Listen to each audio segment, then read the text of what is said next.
Okay, Mona, it's time for you to leave, my mother-in-law said loudly. She spoke so loudly that it sounded like the roar of the sea bears in the harbor. We're going on a fancy cruise, just the four of us, right? I asked. But my mother-in-law didn't seem happy. Her face twisted into an even meaner expression. Did you really think someone like you, who can't even keep a house clean, could come with us on this cruise? How audacious of you. Take this money, Clark. A useless daughter-in-law like her doesn't need to have fun. You can't possibly enjoy a vacation at our level. You're too foolish to even understand that.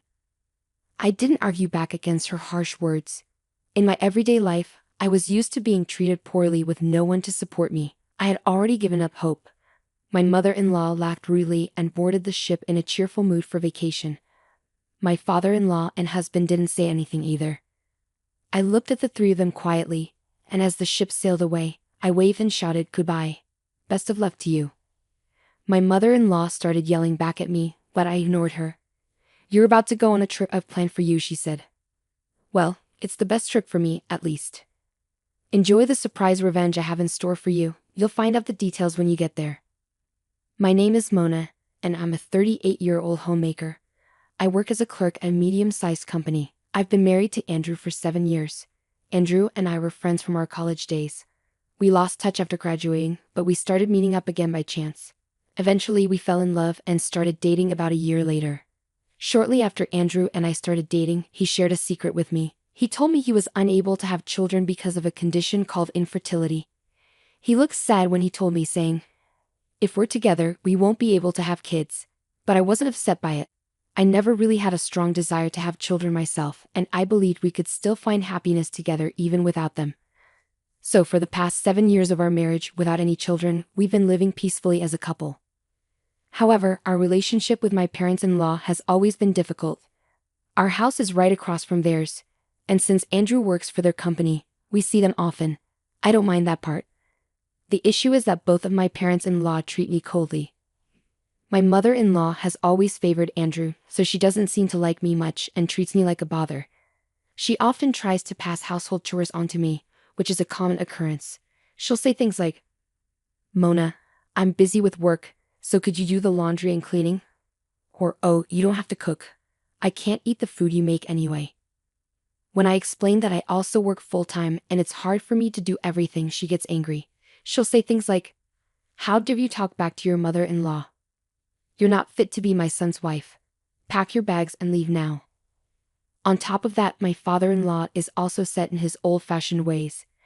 He often says things like, "Mona, when are you going to stop working? You're getting older, so you should have a child soon." Or he'll criticize my education, saying, "What kind of schooling did you even get?" In any case, times have changed. You can have a happy home without children. But that's not the real issue. If I hear more of that talk, I'll call your company tomorrow and demand you quit your job to have a child. Dealing with my in-laws is tough because they're so set in their traditional views. I try to respond politely, but they often respond with even more criticism, so sometimes I just ignore them. Andrew acts like he's unaware of their behavior. He's gentle and avoids conflict, but that's not always helpful. He worries about upsetting his parents, so he sometimes ignores their behavior or even agrees with them to keep the peace. I hate to admit it, but a big reason we haven't had children is because of Andrew's infertility. He asked me not to tell his parents, so I kept it to myself. But it hurts that he doesn't stand up for me when they criticize me. Despite all this, I still love Andrew. He's a good husband who even cooks dinner for me. When I come home late from work, it means we can go out and enjoy ourselves on weekends. Both of us love traveling and have explored many places during our 7 years of marriage. One day, my husband handed me a brochure. "Mona, wouldn't it be amazing to go on a luxury cruise ship? I've never been on one before, only on a ferry." That sounds like so much fun, but we don't have that kind of money right now. Well, let's plan for 2 years from now.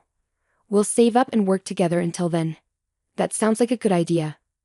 We should be able to save enough money in 2 years. Okay, let's do it. So we started focusing on saving money. We avoided unnecessary purchases and did our best to save every penny. Then, 6 months before the trip, my mother-in-law unexpectedly showed up at our house as usual. "Hey, I heard we're going on a luxury cruise. Have you booked it yet? If you don't hurry, you might miss out on reservations." I was surprised by her sudden question and asked her how she knew about our trip. Andrew, sitting across from me, sheepishly admitted, "Oh, I mentioned it to Mom. We'll be away for more than 10 days, so it seemed natural." "I get that. But if they find out before we book, they might want to come with us." I wanted to keep it a secret from them. But my mother-in-law kept talking. "Work might be busy, but it's important to have fun sometimes, right?" I couldn't believe it when my mother-in-law grinned and said, "Of course we're going. My husband will come too." It was shocking. I had wanted to go on this trip with just my husband, not with my in-laws. I looked at Andrew, hoping he would object. I couldn't remember the last time we had a trip together as a family, but Andrew remained silent, and I felt helpless. After that, my in-laws kept visiting and talking about the trip. I thought of asking Andrew, who had suggested the idea, to make the reservations, but he always dodged the conversation, claiming to be busy with work. About a month before the trip, something happened. Andrew went out for a business dinner and didn't return until after midnight. Worried, I grabbed the car keys to go pick him up. Just then, the front door slammed open, and Andrew came in. "I'm tired. I'm going to bed," he said, taking off his jacket and heading straight to the bathroom. I stayed up late, feeling anxious, but he acted like nothing was wrong. Feeling lonely, I picked up his jacket, and something fell out of the pocket. I quickly grabbed it. It was a small gift box with a message card tucked under the ribbon. Without thinking, I read the card, and what I saw shocked me to my core. "Thank you always, Andrew. I love you." My heart sank. As questions swirled in my mind, I couldn't shake off the uncertainty. Who had Andrew been meeting with last night? And who had given him this gift? What did that message really mean? Unable to sleep, I spent the night tossing and turning in the living room. The next morning, Andrew woke up nonchalantly with a big yawn. I confronted him with the gift box and message card. "What's this? Where were you yesterday? It wasn't just a business meeting, was it?" Andrew's eyes widened in surprise. "No, it wasn't like that. It's just that, thanks for helping her with work." "I see. It's quite a passionate thank you saying, 'I love you,'" I remarked. Andrew began stammering and repeating himself, trying to explain. "No, it's not like that. It's just..." Feeling frustrated with the situation, I decided to leave and go to work. Despite feeling uneasy, I managed to focus and finish my tasks by lunchtime. When I checked my phone, I saw numerous missed calls from my in-laws. Feeling annoyed, I hesitantly answered when my mother-in-law called again. "Hey, Mona. I heard you suspect Andrew of cheating on you. Our child would never do such a thing, you know. Even if he did, that's just a man's instinct." Excuse me," my mother-in-law said forcefully before my father-in-law took the phone. "That's right. If anything, it's your fault for doing something to make him cheat on you in the first place. Andrew only cheats because you don't have children and are always working. When you get home, make sure you apologize to my son. Got it?" My father-in-law said, spewing accusations before abruptly hanging up the phone. I'd had enough. My in-laws were painting me as the villain, and my husband, who didn't defend me, even sided with them. After enduring it all for so long, I finally decided to put my plan into action. Then came the day of our departure for the luxurious cruise. My in-laws and Andrew happily got into the car, ready for the trip. I would drive separately to the port and join them there. Inside, I felt a thrill of excitement. "It's going to be a fantastic trip," I said, holding back a laugh as I drove towards the port. But when we arrived, I was surprised to find the port quiet and deserted. I unloaded everyone's luggage and made my way towards the pier, breathing in the scent of the sea. Andrew seemed carefree and playful. Then, just as I was about to board, my mother-in-law approached me with a big smile on her face. "Thanks for booking the trip, Mona. We'll see you in 2 weeks. Don't forget to pick us up." Confused, I asked, "What do you mean? Aren't we all going on this trip together?" My mother-in-law sneered and made a nasty face. "Oh, a daughter-in-law is just a stranger to us. Don't you understand? As long as you pay up, we're fine." I stayed silent. Meanwhile, my father-in-law and husband were happily browsing through travel magazines. Andrew noticed my expression, shrugged, and shamelessly remarked, "Seems like it's true. By the way, I haven't seen any luxury cruise ship around. Where is it?" My mother-in-law looked around suspiciously, noticing the lack of other passengers. "Did you get the right location, Mona?" Don't worry, just enjoy yourselves from here, I said as I watched them board the boat. Is this really the right ship? My father-in-law muttered, eyeing the small boat in front of him. It's just a smaller boat to transfer you to the luxury cruise ship. It's a safety precaution, I reassured them. Don't worry, get on board quickly. I urged them onto the small boat with their luggage. Take care, I called to the boatman as they set off. Goodbye. Best of luck to you. With a big smile, I waved goodbye to them. I thought I heard my mother-in-law shouting something, but I ignored it. Once they disappeared from view, I gathered my things and headed back to the car, hoping for a fun trip ahead. Later, when I returned home, I gathered all the belongings I had before getting married, clothes, appliances, and furniture, and placed them in one spot. Just as I finished, my phone rang. It was my mother-in-law. How dare you trick us? There's no luxury cruise ship. Where are we? She shouted. Her frantic tone amused me, and I couldn't help but laugh. After a moment, I decided to respond to her question. There never was a luxury cruise ship. I knew you'd try to leave me behind, so I didn't book anything. Do you really think you could get away with this? Where are we? I could call the police, my father-in-law's voice chimed in. The police? That's a bit much. Don't you think? I simply brought you to your wife's hometown. Did you get a chance to see Aunt Mel? I replied. Once again, my mother-in-law shouted. What are you talking about? Aunt Mel, your older sister Mel. I spoke to her, and she suggested bringing you all there. She'll likely take good care of you, I clarified. Aunt Mel, who was like a mother figure to my mother-in-law, had a strong stance against dishonesty. Despite only meeting her a few times at family gatherings, we had always gotten along well. So, I decided to open up to her and share everything I had been going through with my in-laws and husband. As I had expected, Aunt Mel was furious but immediately offered her support.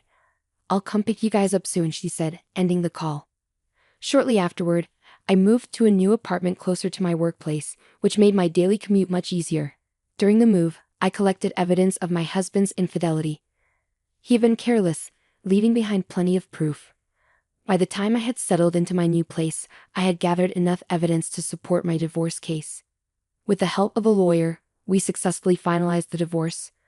I also sought compensation for the emotional damage caused by the affair. The lawyer who met with my ex-husband, Andrew, reported that he looked devastated and exhausted. Meanwhile, Aunt Mel, a well-known sports instructor in the local community, had been keeping my in-laws and Andrew extremely busy from morning till night. They were now living a life as demanding as the one they had imposed on me. Aunt Mel mentioned that if they genuinely repented, they could be released from their duties. However, my in-laws' family business had practically gone bankrupt, and they had nowhere else to turn.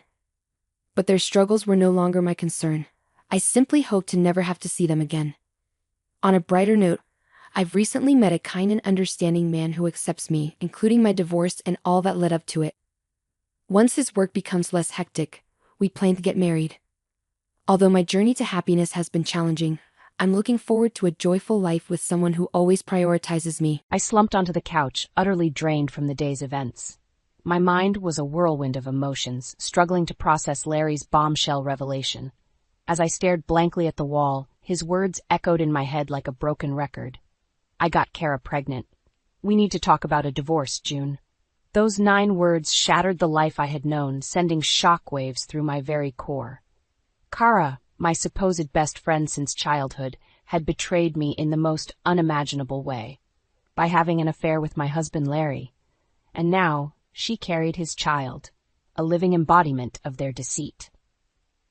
I couldn't help but let out a bitter chuckle as I remembered the envelope I had been safeguarding for years, the divorce papers I had prepared just in case. Little did I know that the day would come when I'd have to pull them out, not for my own protection, but because of Larry's unfaithfulness. Reaching into the drawer, I retrieved the envelope and slid out the crisp documents.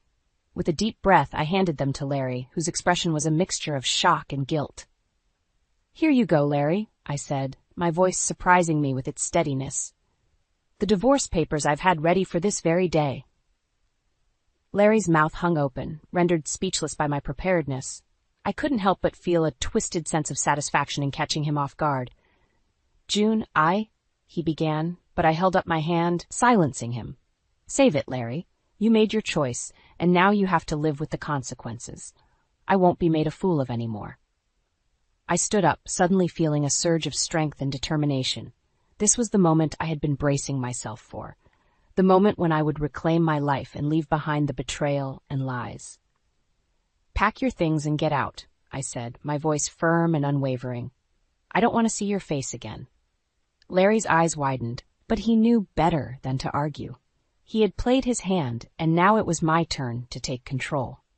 As he gathered his belongings, I couldn't help but feel a sense of relief that the charade was finally over, and I could begin the process of healing and moving on.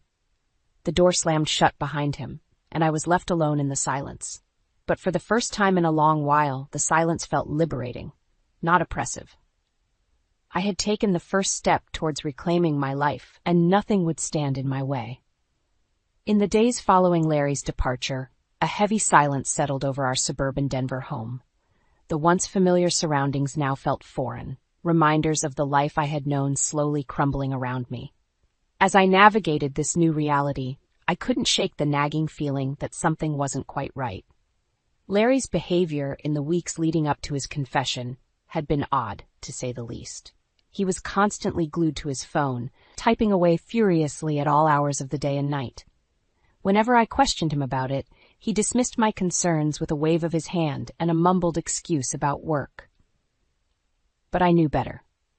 I had seen that kind of behavior before, back when my ex-boyfriend Alex had cheated on me during our college years. The secrecy, the lies, the constant need to be on his phone, it was all too familiar, and it had left me with a deep-seated mistrust that never truly went away.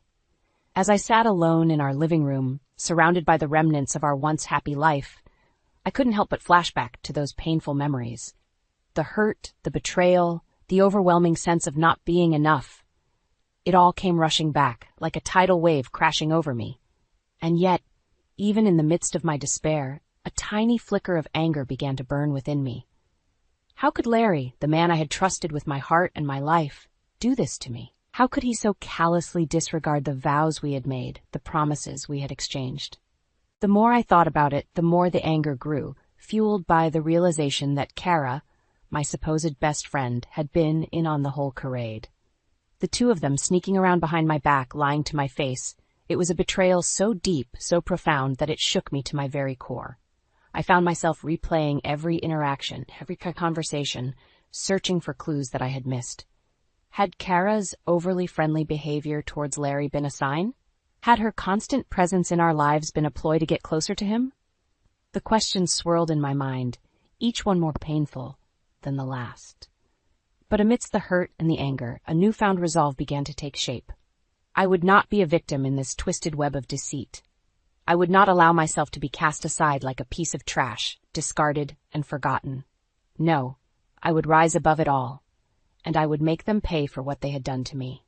Larry and Kara may have thought they had won, but they had no idea what was coming their way. This was just the beginning, and I was ready to fight for my dignity, for my self-respect, and for the life I deserved. Just when I thought the betrayal couldn't sting anymore, life decided to twist the knife even deeper. Kara, the so-called friend who had slept with my husband and gotten herself pregnant, was moving back to town. The universe really did have a sick sense of humor. At first, I tried to convince myself that it was just a coincidence. Surely, Kara wouldn't be brazen enough to rub her conquest in my face by settling down in the same town where she had destroyed my marriage. But as the weeks passed and her presence became more and more apparent, the truth became impossible to ignore. She was everywhere. At the grocery store, the coffee shop, even the park where I used to take leisurely strolls. Each time I saw her, a sickening feeling would rise in the pit of my stomach, a combination of rage and betrayal so potent that it threatened to consume me. And then there was Larry. My soon-to-be ex-husband, who had once sworn to love and cherish me, now seemed to gravitate towards Kara like a moth to a flame. Whenever I saw them together, a twisted sense of camaraderie radiating between them, it felt like a knife twisting in my gut. "June, you're being ridiculous." Larry would scoff whenever I raised my concerns. "Kara's my friend, too. There's nothing going on." Friend. The word left a bitter taste in my mouth. How could he be so blasé about the woman who had helped him demolish our marriage, our family? How could he not see the blatant disrespect in their constant togetherness? But Larry was blind to it all. Or perhaps he simply didn't care. Either way, his dismissive attitude only fueled the fire burning within me. One night, as I sat alone in the living room, stewing in my anger, the doorbell rang. I opened it to find Kara standing on my doorstep, a sickeningly sweet smile plastered across her face. "Hey, bestie," she cooed, as if nothing had changed between us. "I was in the neighborhood and thought I'd stop by." I couldn't believe her audacity. This woman, who had betrayed me in the most fundamental way, had the nerve to show up at my doorstep, acting as if we were still the closest of friends. "Don't you dare call me that," I spat, my voice dripping with venom. "You're no friend of mine, not after what you did." Kara's smile faltered, but only for a moment. "June, come on. We've been friends forever. Surely you're not going to let a little thing like this come between us?" A little thing? I could feel my blood boiling at her callous disregard for the pain she had caused. "Get out," I growled, my fists clenched at my sides. "And don't ever show your face around me again, you lying, deceitful snake." With that, I slammed the door in her face, leaving her stunned on the other side. As I leaned against the closed door, tears of rage streaming down my cheeks, I made a silent vow to myself. I would not let them win. No matter what it took, I would have my revenge. As if the betrayal of my husband and supposed best friend wasn't enough, the universe decided to pile on even more misery. Larry's mother, Evelyn, had been struggling with dementia for years, and it had finally reached a point where she could no longer live on her own. Guess who got saddled with the responsibility of being her full-time caregiver? Yep, that's right. Me. Larry, in all his infinite wisdom, decided that I was the perfect person to take on this burden, despite the fact that our marriage was crumbling around us. And of course, when I protested, he played the guilt card like a master manipulator. "June, you know how much my mom means to me," he pleaded. Those puppy dog eyes that used to melt my heart now only filling me with disgust. "I can't bear the thought of putting her in a home. Please do this for me." Do it for him? After everything he'd done, he had the audacity to ask me for favors? But I knew better than to argue. Larry had a way of twisting words and emotions, using my own fears and insecurities against me. So, like a fool, I agreed. And that's how I found myself spending my days caring for a woman who had never truly accepted me. Evelyn had always been critical of me, making snide remarks about my cooking, my cleaning, my very existence in her son's life. But now, in her more lucid moments, she would reach for my hand, her eyes pleading with me for help, for comfort. It was a twisted game of push and pull, one that left me emotionally and physically drained. One minute she would be cursing my name, calling me a useless burden on her family. The next, she would be begging me to stay, to not leave her alone. Through it all, Larry remained absent, both physically and emotionally. His visits were few and far between, and when he did show up, he was distracted, his mind clearly elsewhere. No doubt he was off gallivanting with Kara, living the life he had always dreamed of, while I was stuck in this living nightmare. The weight of it all was suffocating. I found myself longing for the days when my biggest worry was whether or not Larry would remember to pick up milk on his way home from work.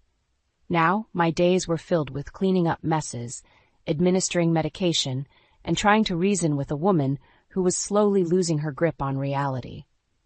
And yet, despite the challenges, despite the constant barrage of insults and ingratitude, there was a part of me that couldn't help but feel a twisted sense of loyalty to Evelyn. After all, she was the mother of the man I had once loved more than anything in this world. But as the days turned into weeks, and the weeks into months, that loyalty began to wear thin. Larry's manipulation, his utter disregard for my well-being, had pushed me to the brink of my own sanity. And slowly, a burning desire for revenge began to take root within me. If he thought he could just discard me like a piece of trash, leaving me to care for his ailing mother while he cavorted with his mistress, he had another thing coming. I may have agreed to play the dutiful wife for now, but mark my words, I would have my vengeance, and it would be sweet. The straw that finally broke the camel's back came in the form of a private investigator's report. After months of suspicion and gut-wrenching uncertainty, I finally had the truth laid bare before me. Larry and Kara's sordid affair, complete with dates, times, and locations of their trysts. As I pored over the damning evidence, a strange sense of calm washed over me. There was no more room for doubt, no more excuses to cling to. The betrayal was real, and it cut deeper than any knife ever could. But amidst the pain, a newfound resolve began to take root. I was done being the victim, the dutiful wife who turned a blind eye to her husband's indiscretions. It was time to take action, to reclaim my life and my dignity. First, though, I had to deal with the ever-present thorn in my side. My mother. Bless her heart, she meant well, but her outdated beliefs and unwavering loyalty to the patriarchy were suffocating me. "June, honey, you have to think about this," she pleaded, her voice laced with concern. "A divorce would ruin your family, ruin Larry's life. You need to stand by your man, for better or worse." Stand by my man?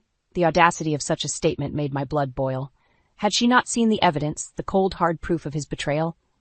"Mom, with all due respect, Larry made his choices," I replied, my voice steady and unwavering. "He chose to cheat, to lie, to disrespect our marriage vows. I won't be made a fool of any longer." My mother's eyes widened, taken aback by my newfound assertiveness. But before she could protest further, I held up a hand to silence her. "This is my decision, and it's final. Now, if you'll excuse me, I have work to do." With that, I turned on my heel and left her sputtering in the living room. No more excuses, no more justifications. It was time to take control of my life. Over the next few weeks, I worked tirelessly, laying the groundwork for my revenge. I consulted with lawyers, gathered evidence, and made contingency plans. All the while, I played the part of the dutiful wife, lulling Larry into a false sense of security. And then, when the time was right, I struck. It was a lazy Sunday afternoon when I called Larry into the living room, a stack of papers clutched in my hand. He ambled in, unsuspecting, that dopey grin on his face that used to make my heart flutter. "What's up, honey?" he asked, plopping down on the couch. Without a word, I tossed the stack of papers onto his lap. Divorce papers, already filled out and signed by me. Larry's eyes widened in shock as he flipped through the pages, realization dawning on his face. "June, what is this? You can't be serious." "Oh, but I am," I replied, my voice cold and steady. "You brought this on yourself, Larry. Now it's time to face the consequences." As he scrambled to his feet, pleading and begging for another chance, I simply turned my back and walked away. No more words needed to be said. The die had been cast, and there was no turning back. Revenge, it seemed, would be mine after all. The day of reckoning had finally arrived. As I stood in the living room, facing Larry and Kara, it was like a scene straight out of a twisted drama. The two of them, huddled together on the couch, their faces etched with a mixture of guilt and defiance. "June, please," Larry began, his voice trembling. "Let's talk about this. We can work things out." "Work things out?" A bitter laugh escaped my lips as I shook my head in disbelief. "Work things out?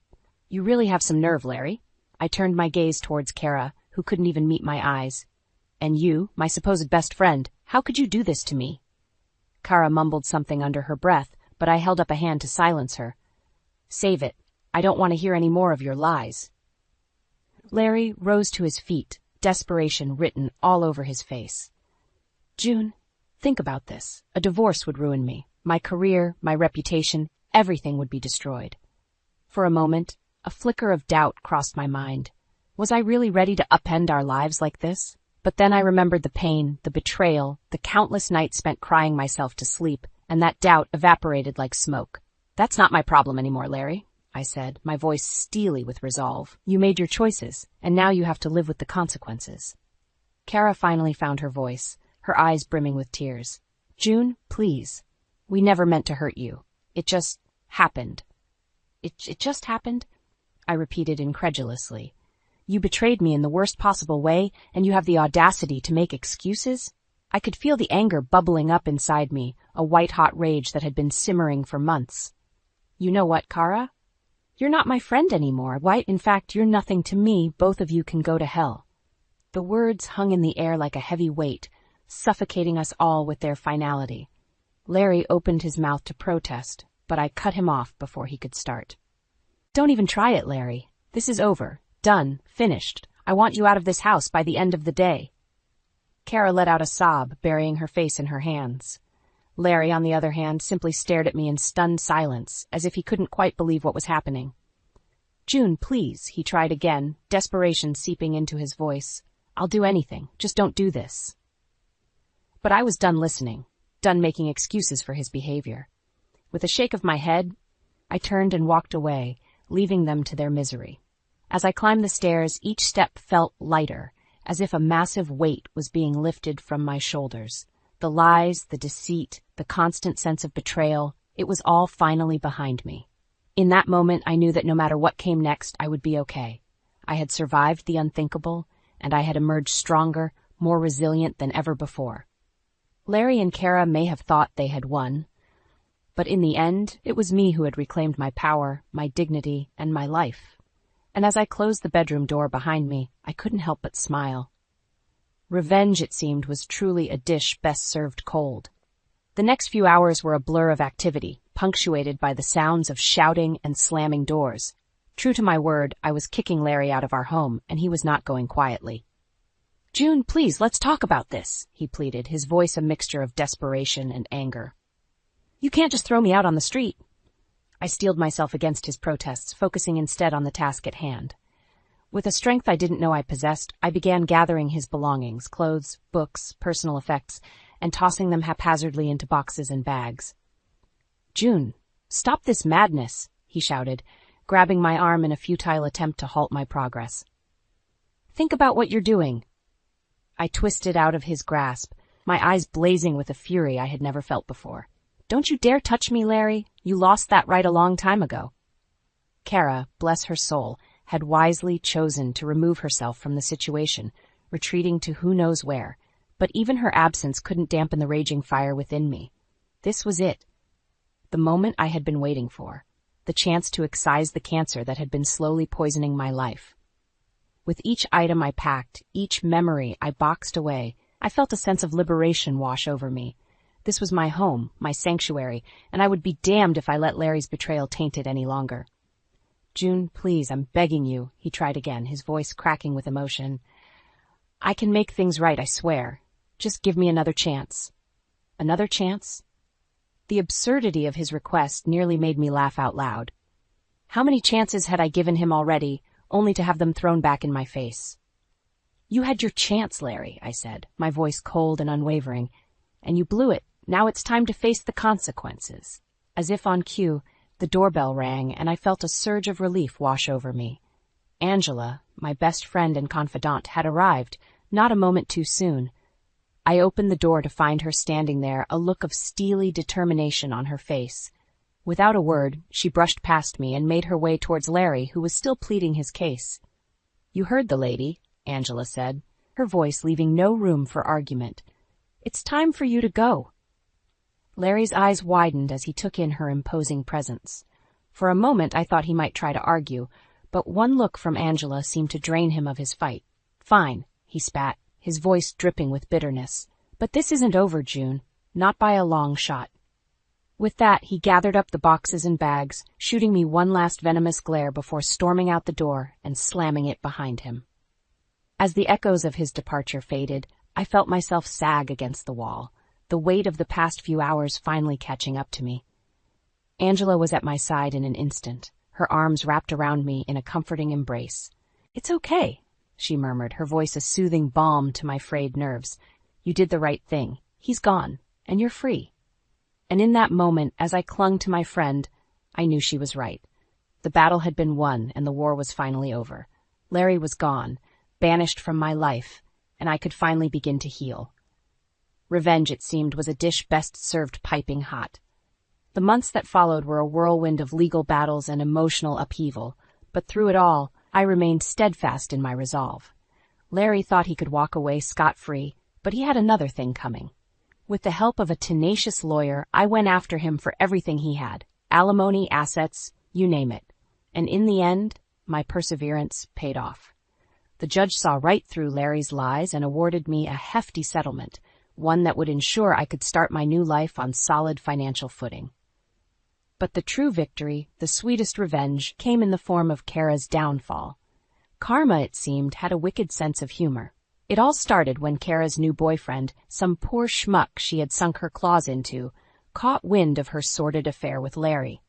Needless to say, he was less than thrilled about being played for a fool. "You lying, deceitful snake," he shouted, his voice carrying across the restaurant where they had been having a romantic dinner. "How could you do this to me?" Kara, for all her manipulative ways, was clearly caught off guard. Her mouth opened and closed like a fish out of water, unable to conjure up one of her trademark excuses. I can explain," she stammered, her eyes darting around the room in panic. But her boyfriend wasn't having any of it. With a shake of his head, he pushed away from the table and stormed out, leaving Kara to face the scrutiny of the other diners alone. As word of her betrayal spread through our social circles, Kara found herself increasingly ostracized. Friends who had once fawned over her suddenly wanted nothing to do with her. Even her own family seemed to turn their backs, ashamed of her actions. And through it all, I couldn't help but feel a twisted sense of satisfaction. Payback, it seemed, was a dish best served ice cold. As for me, I was slowly but surely piecing my life back together. With Angela's unwavering support, I had moved into her spare bedroom, using it as a temporary home base while I figured out my next steps. It was during those long nights, huddled together on the couch with a bottle of wine and endless episodes of trashy reality TV, that the idea began to take shape. A business, one that would help other women like me, women who had been betrayed, belittled, and beaten down by the men in their lives. With Angela's encouragement, I took the leap, pouring my savings and settlement money into launching a boutique consulting firm. Our mission? To empower women, to help them find their strength and reclaim their lives after heartbreak and betrayal. It was a risky move, but one that paid off in spades. Word of our services spread like wildfire, and before long we had a thriving client base of women from all walks of life, each one seeking the same thing: revenge. And as I sat in my sunny office, surrounded by the hustle and bustle of a successful business, I couldn't help but feel a sense of pride. I had taken the ultimate revenge on Larry and Kara. I had built a life for myself, one that was infinitely better than anything they could have ever offered me. As for them, well, let's just say that karma has a way of evening the score. And in the end, it was me who emerged victorious, with a newfound strength and resilience that no one could ever take away. Revenge, it seemed, was a dish best served with a side of empowerment and a heaping helping of success. "Kenzie, I've got this new app idea that's going to revolutionize everything," Jack declared, eyes glued to his phone. I laughed, placing a hand on his shoulder. "Of course you do, Mr. Genius. Just don't forget to revolutionize our anniversary plans, too." Jack barely looked up. Yeah, sorry, just one sec, gotta reply to this email." As I watched him tap away, a twinge of unease crept in. Jack and I always celebrated our milestones grandly, and he was never this distracted before. I brushed off the thought, pushing the unease aside. Our lives were perfect. We had shared dreams, flourishing careers, and a bond that seemed unbreakable. Weeks passed, and Jack's absorption in his phone grew. He had become a fixture in his office late into the night. One evening, after returning from work, I found him still on his phone. "Dinner's ready," I called, setting the table. Jack mumbled something incoherent, still focused on his screen. I sighed, louder than intended. He finally looked up, offering a weak smile. "Just finishing up some work stuff." "More emails?"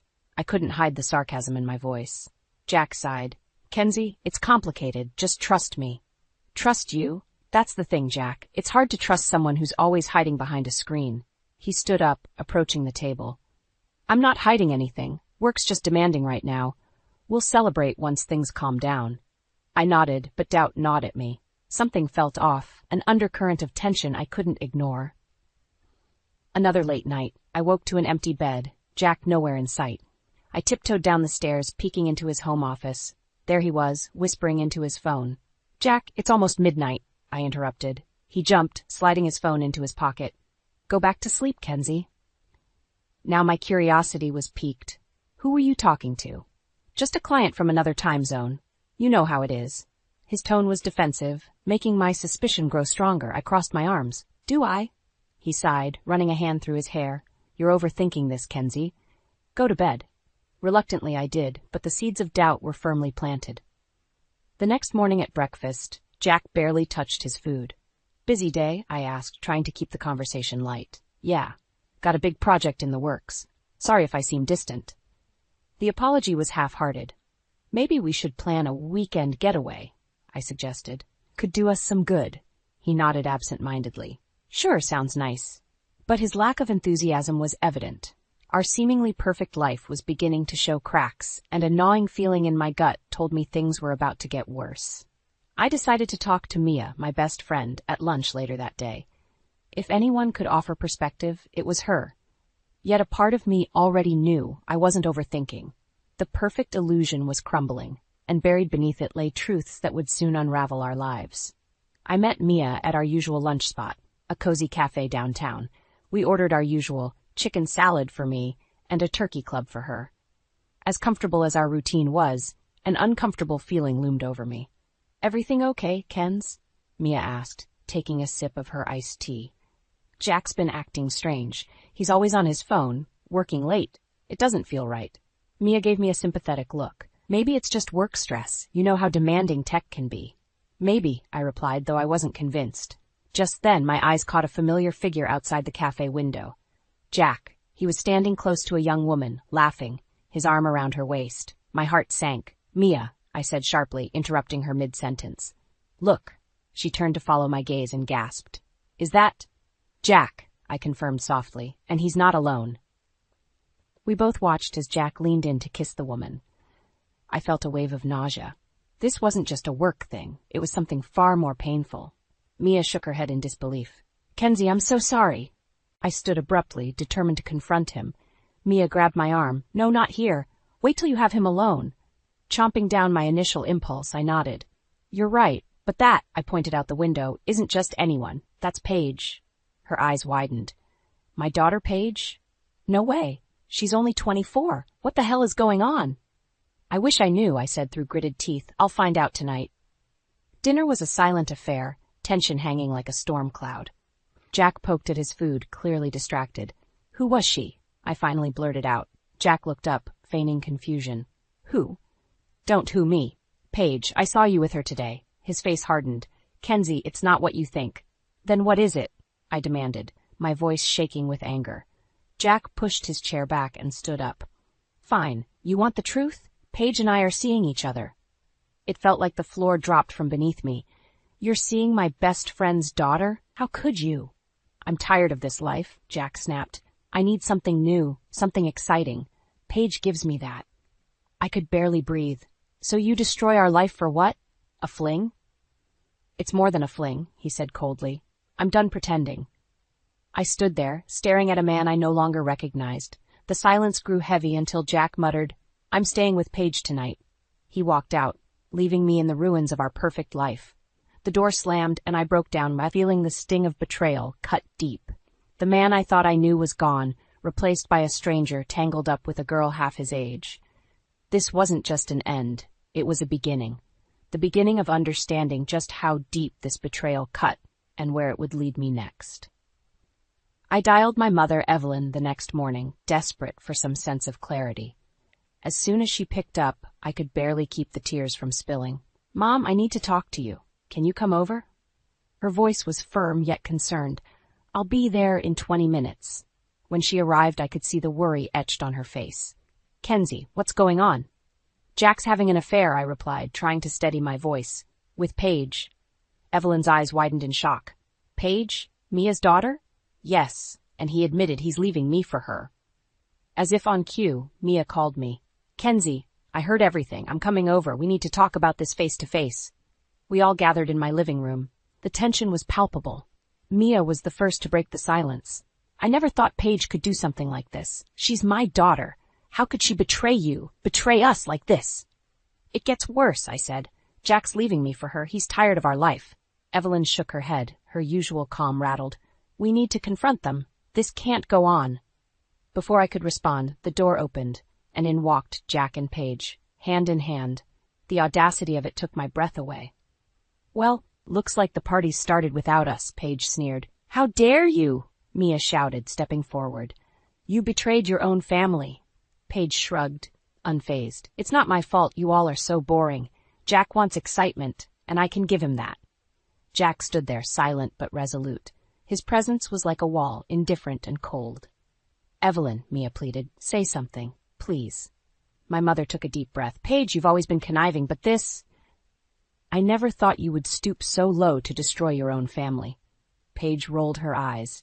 Spare me the lecture, Grandma. This isn't about family. It's about what I want, and I'm getting it. You're tearing everything apart, I said, my voice barely above a whisper. Jack finally spoke.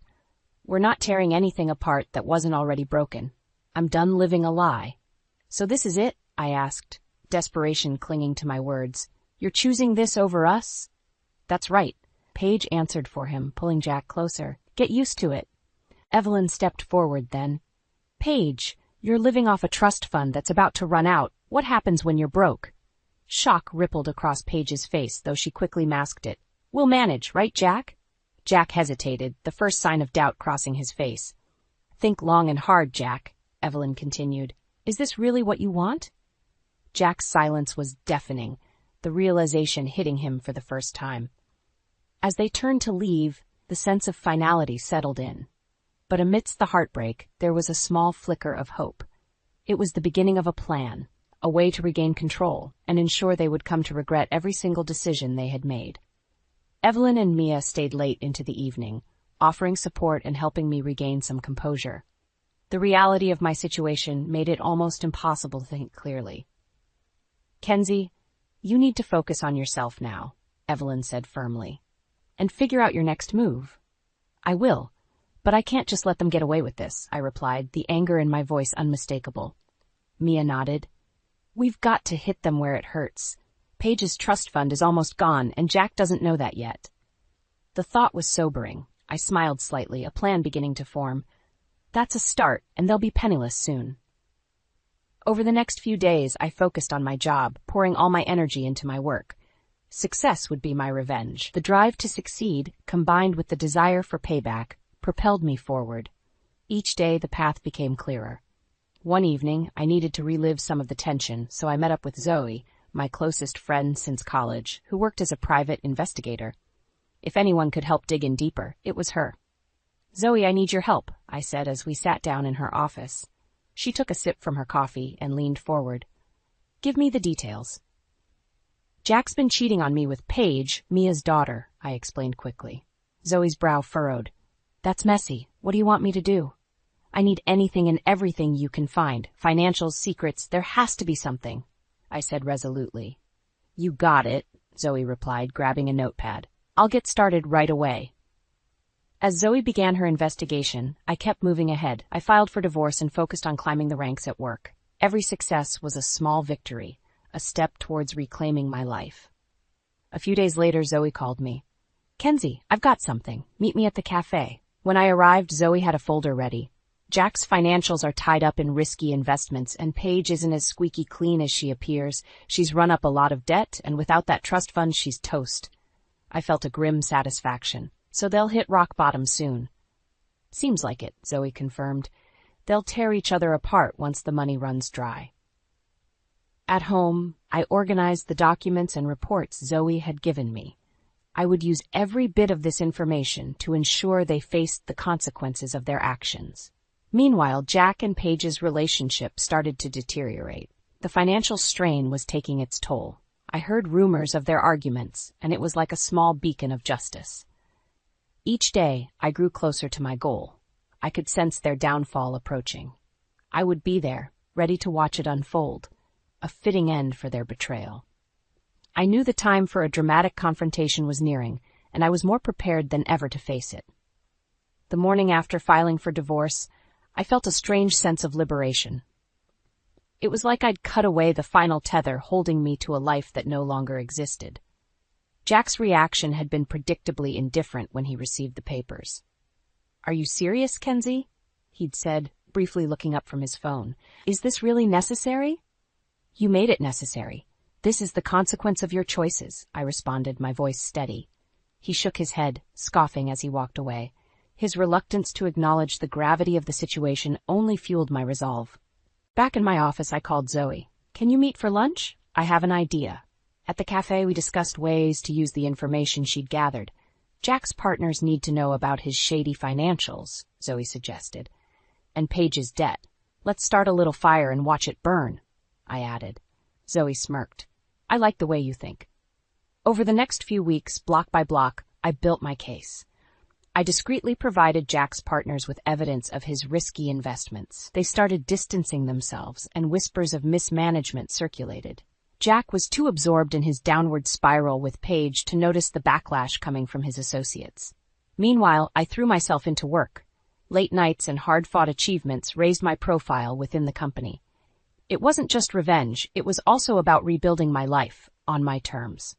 One evening, on a whim, I called Jack. We need to talk. He sounded suspicious. About what? Meet me at our usual spot, the coffee shop, I said and hung up before he could protest. When he arrived, he looked worn out, shadows under his eyes. So what's this about? How are things with Paige? I kept my tone neutral. Jack sighed. It's complicated. Her trust fund, it's running out soon, isn't it? His eyes widened. You know about that?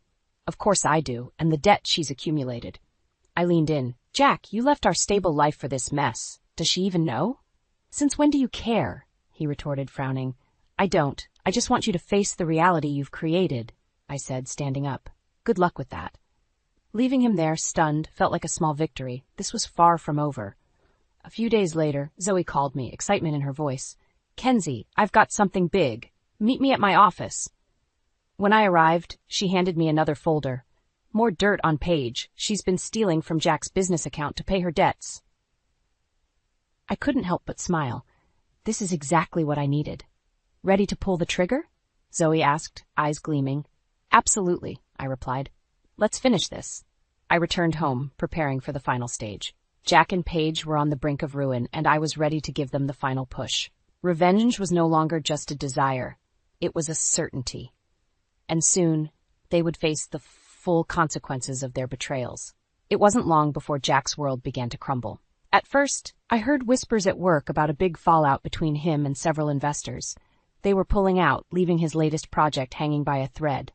All the while I watched from a safe distance, quietly relishing each piece of news that slid my way.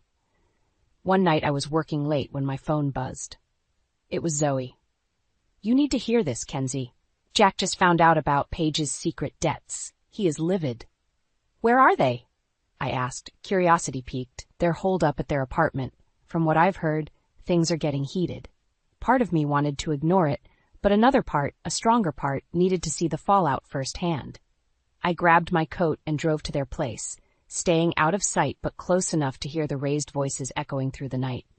Paige, what the hell? You spent how much? Jack's voice was loud and filled with accusation. Paige fired back, equally loud. Don't act like you're blameless. Your whole company is falling apart because of your bad decisions. Their words cut through the darkness, filled with venom. After a moment, there was a loud crash. Furniture, or maybe a thrown object. Jack burst out of the door, looking wild-eyed and frantic. I ducked behind a car, holding my breath. Jack, come back here! We're not done! Paige screamed from the doorway. Done? We're done when I say we're done! Jack shouted back, his voice echoing down the empty street. He got into his car and drove off, tires screeching. I followed at a safe distance, curiosity driving me forward. He arrived at my house, of all places. I stayed back, watching with a mix of satisfaction and curiosity as he banged on my door loudly. I waited a moment before stepping into the light. Kenzie, please, I need to talk to you, he begged as I approached. What is it, Jack? I asked, my voice calm. I can't go back there. It's a disaster. Everything's falling apart, he admitted, looking desperate. I warned you about this, I said, keeping my voice steady. I know you did, he said, tears forming in his eyes. I made a mistake. Please help me. I stared at him for a long moment, feeling a mixture of pity and triumph. I can't help you. You chose this path. Kenzie, please. He grabbed my arm, but I stepped back, pulling out my phone. I think it's time I call the police. You're not thinking rationally. Jack's eyes widened, panic setting in. No, I'm leaving. Just as he turned to go, Paige appeared, wild-eyed and holding something metallic in her hand. You're not going anywhere, Jack. I quickly dialed 911, explaining the situation as Paige assaulted Jack with a barrage of accusations. Moments later, the police arrived, diffusing the situation and taking Paige away. As the chaos finally settled, I watched Jack being led away in handcuffs. The public exposure, the scandal, it was all over the news by morning. My mother, Evelyn, and I shared a quiet moment, sipping coffee and taking in the headlines. Justice had been served, and I felt a profound sense of closure washing over me. The morning after the chaotic scene at my house, I woke up to my phone buzzing with notifications. News of Jack and Paige's tumultuous fallout had spread like wildfire. Headlines splashed their scandal across every platform. My inbox was flooded with messages from colleagues, friends, even acquaintances who hadn't contacted me in years. Each message was a reminder that the truth had finally surfaced. As I sipped my coffee, my phone rang again.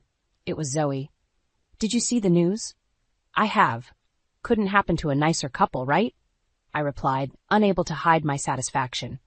"Reports say Paige has been arrested, and Jack's been detained for questioning. The whole thing looks bad for them." "Good," I said simply. "They deserve every bit of it." A knock on the door interrupted our call. "Hey, I have to go. Someone's at the door." Opening the door, I found myself face to face with two police officers. "Mackenzie Reed?" the taller officer asked. "Yes, that's me," I replied, heart pounding. "We're here in relation to the incident last night. We need to ask you a few questions." I stepped aside to let them in, memories of the chaos replaying in my mind. They asked about Jack's arrival, Paige's outburst, and my call to the police. I answered truthfully, every word bringing a strange sense of finality. After 30 minutes, they nodded and thanked me for my time. "The investigation will proceed," one officer said. "Jack and Paige will both face various charges.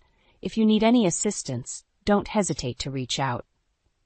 "Thank you, officers," I said as they left, closing the door and exhaling deeply. Evelyn joined me in the kitchen, having overheard the conversation. "Looks like they're finally facing the consequences," she remarked, her voice steady. "It's about time," I replied, feeling a weight lift off my shoulders. The days that followed were surreal. Jack's professional life crumbled as investors and partners distanced themselves from the scandal. His misconduct became public knowledge, and the cracks in his pristine image grew deeper. At work, I was met with sympathetic glances and hushed conversations. Yet, I remained focused, using the chaos to fuel my determination. A week later, the police called again. Jack was officially charged with embezzlement, and Paige was facing multiple counts of fraud and assault. As I hung up the phone, a sense of closure settled over me. That evening, Evelyn and I sat on the porch watching the sunset. "It's finally over," I said, feeling the release of tension. "Yes, it is," she agreed, "and you handled it all with incredible strength." As we sat in comfortable silence, a figure approached. It was Zoe, carrying a bottle of wine. "Thought this called for a celebration," she said, smiling. "Absolutely," I replied, grateful for my friends and family who stood by me. We toasted to new beginnings, the future bright and filled with possibilities. The nightmare was behind me, and for the first time in what felt like forever, I looked forward with hope.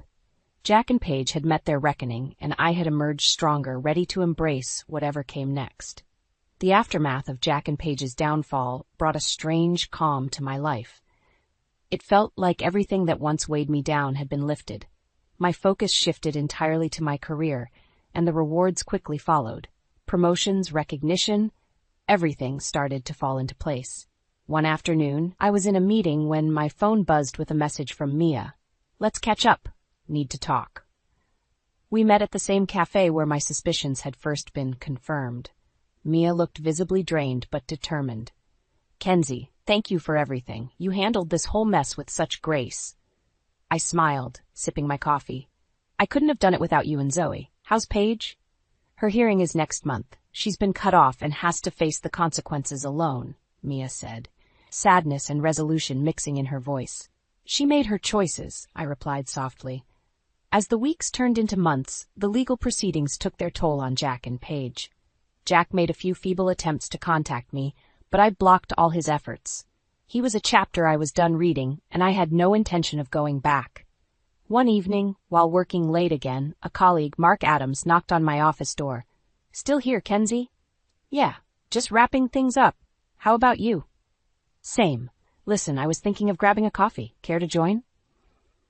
There was something comforting about Mark. Reliable, kind, genuine. Sure, I could use a break. We walked to a nearby coffee shop, chatting about work, life, and everything in between. Mark's presence was a welcome change, a reminder that not all was tainted by my previous ordeal. Days turned into weeks, and our coffee breaks became more frequent.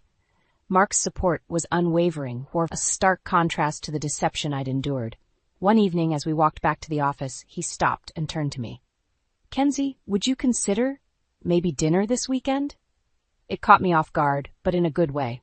I smiled. "I'd like that, Mark. I'd like that a lot." Our dinner date was a turning point.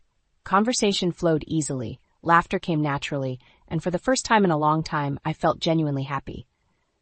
Mark was different, steady, caring, and supportive in a way that Jack had never been. Months passed, and as my relationship with Mark blossomed, I finally felt the scars from Jack and Paige's betrayal start to heal. Closure wasn't a single moment, but a series of small victories, of new memories replacing old wounds. One evening, as Mark and I sat on my porch, watching the sun dip below the horizon, he turned to me. "Kenzie, I want you to know I'm here for the long haul. No games, no lies." I looked into his eyes, seeing nothing but sincerity. "Thank you, Mark. That means more than you know." As the stars blinked into existence, I realized my life had come full circle.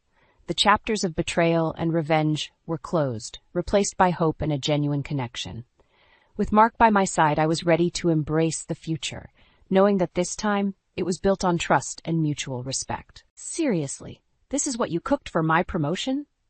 Brian's harsh words sliced through the air, shattering the joyful mood that had filled our dining room moments earlier. I stared at him in disbelief, my heart sinking as his eyes narrowed with disgust at the meal I had spent hours preparing, his favorite, creamy mushroom risotto. The kids froze, their forks halfway to their mouths, sensing the sudden shift in their father's demeanor. "Brian, what's wrong?" I asked, my voice trembling slightly. "I thought you loved this dish." He scoffed, pushing his plate away. "Loved it? This tastes like cardboard. How hard is it to follow a simple recipe?" Jake's lip began to quiver, and Zoe's eyes welled up with tears. I reached across the table, placing a reassuring hand on each of their arms. "Daddy's just joking around," I lied, forcing a smile. "Why don't we all take a break and come back to our food when it's cooled down a bit?"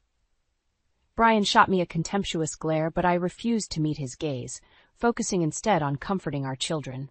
As they scampered off to play, I turned to my husband, my heart pounding. "What's gotten into you?" I hissed, keeping my voice low. "You're scaring the kids." He leaned back in his chair, a smug grin spreading across his face. "I'm just being honest, Ellie. If you can't handle the truth, that's your problem." I opened my mouth to protest, but the words died on my lips. This wasn't the caring, supportive man I had married. The one who had celebrated every minor accomplishment in our lives, who had doted on our children and made them feel like the center of the universe. As I watched him rise from the table and stride out of the room, I couldn't shake the feeling that something had shifted irrevocably within our family. And for the first time, I found myself questioning the man I thought I knew better than anyone else in the world. Over the next few days, Brian's behavior only grew more erratic and disturbing. The man I had once admired for his gentle strength and unwavering devotion to our family had been replaced by a sneering, cold-hearted stranger. "Listen up, you little brats," he barked at Jake and Zoe one morning as they dawdled over their breakfast. "When I tell you to do something, you do it. No questions asked, understand?" The kids nodded meekly, their eyes wide with fear. I stepped in, my heart racing. "Brian, that's enough," I said firmly. "They're just children. There's no need to speak to them that way." He turned his icy glare on me. "And you," he spat, "don't think I haven't noticed the way you've been coddling them, undermining my authority. It stops now." I recoiled, stunned by the venom in his voice.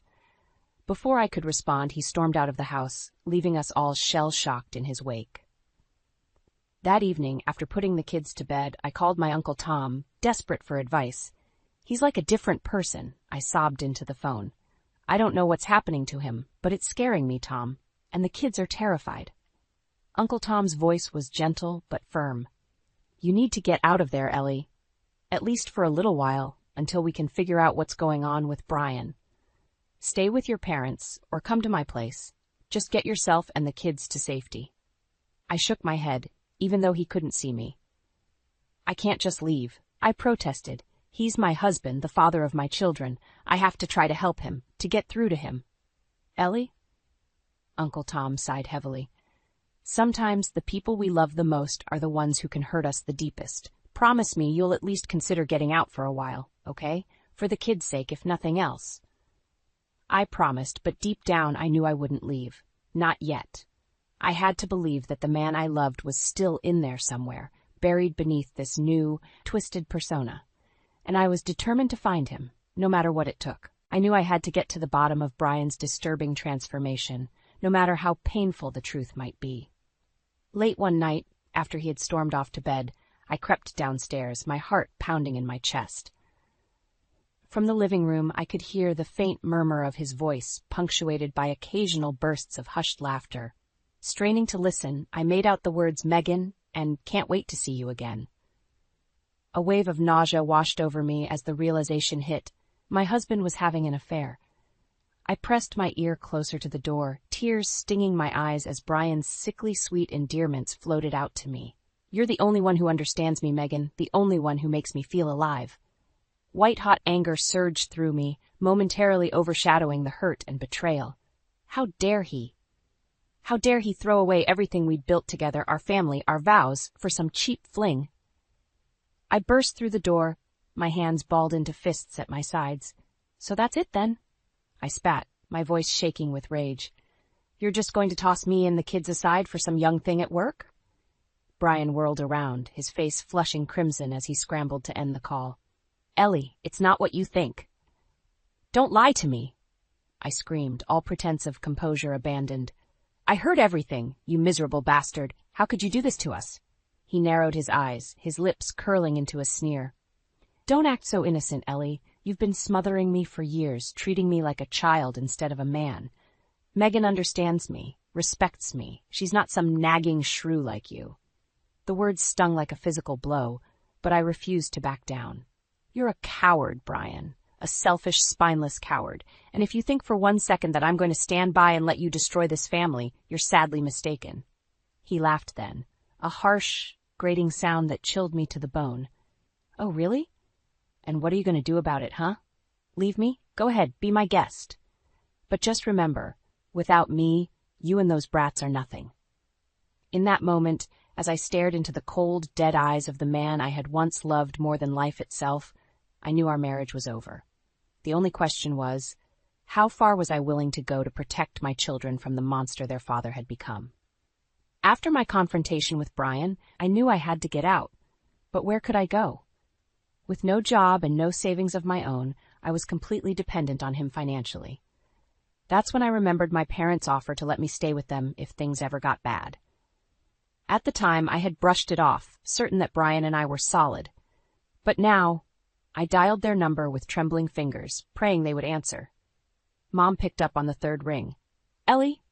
Sweetheart, what's wrong? Her voice was laced with concern. I took a deep, shuddering breath.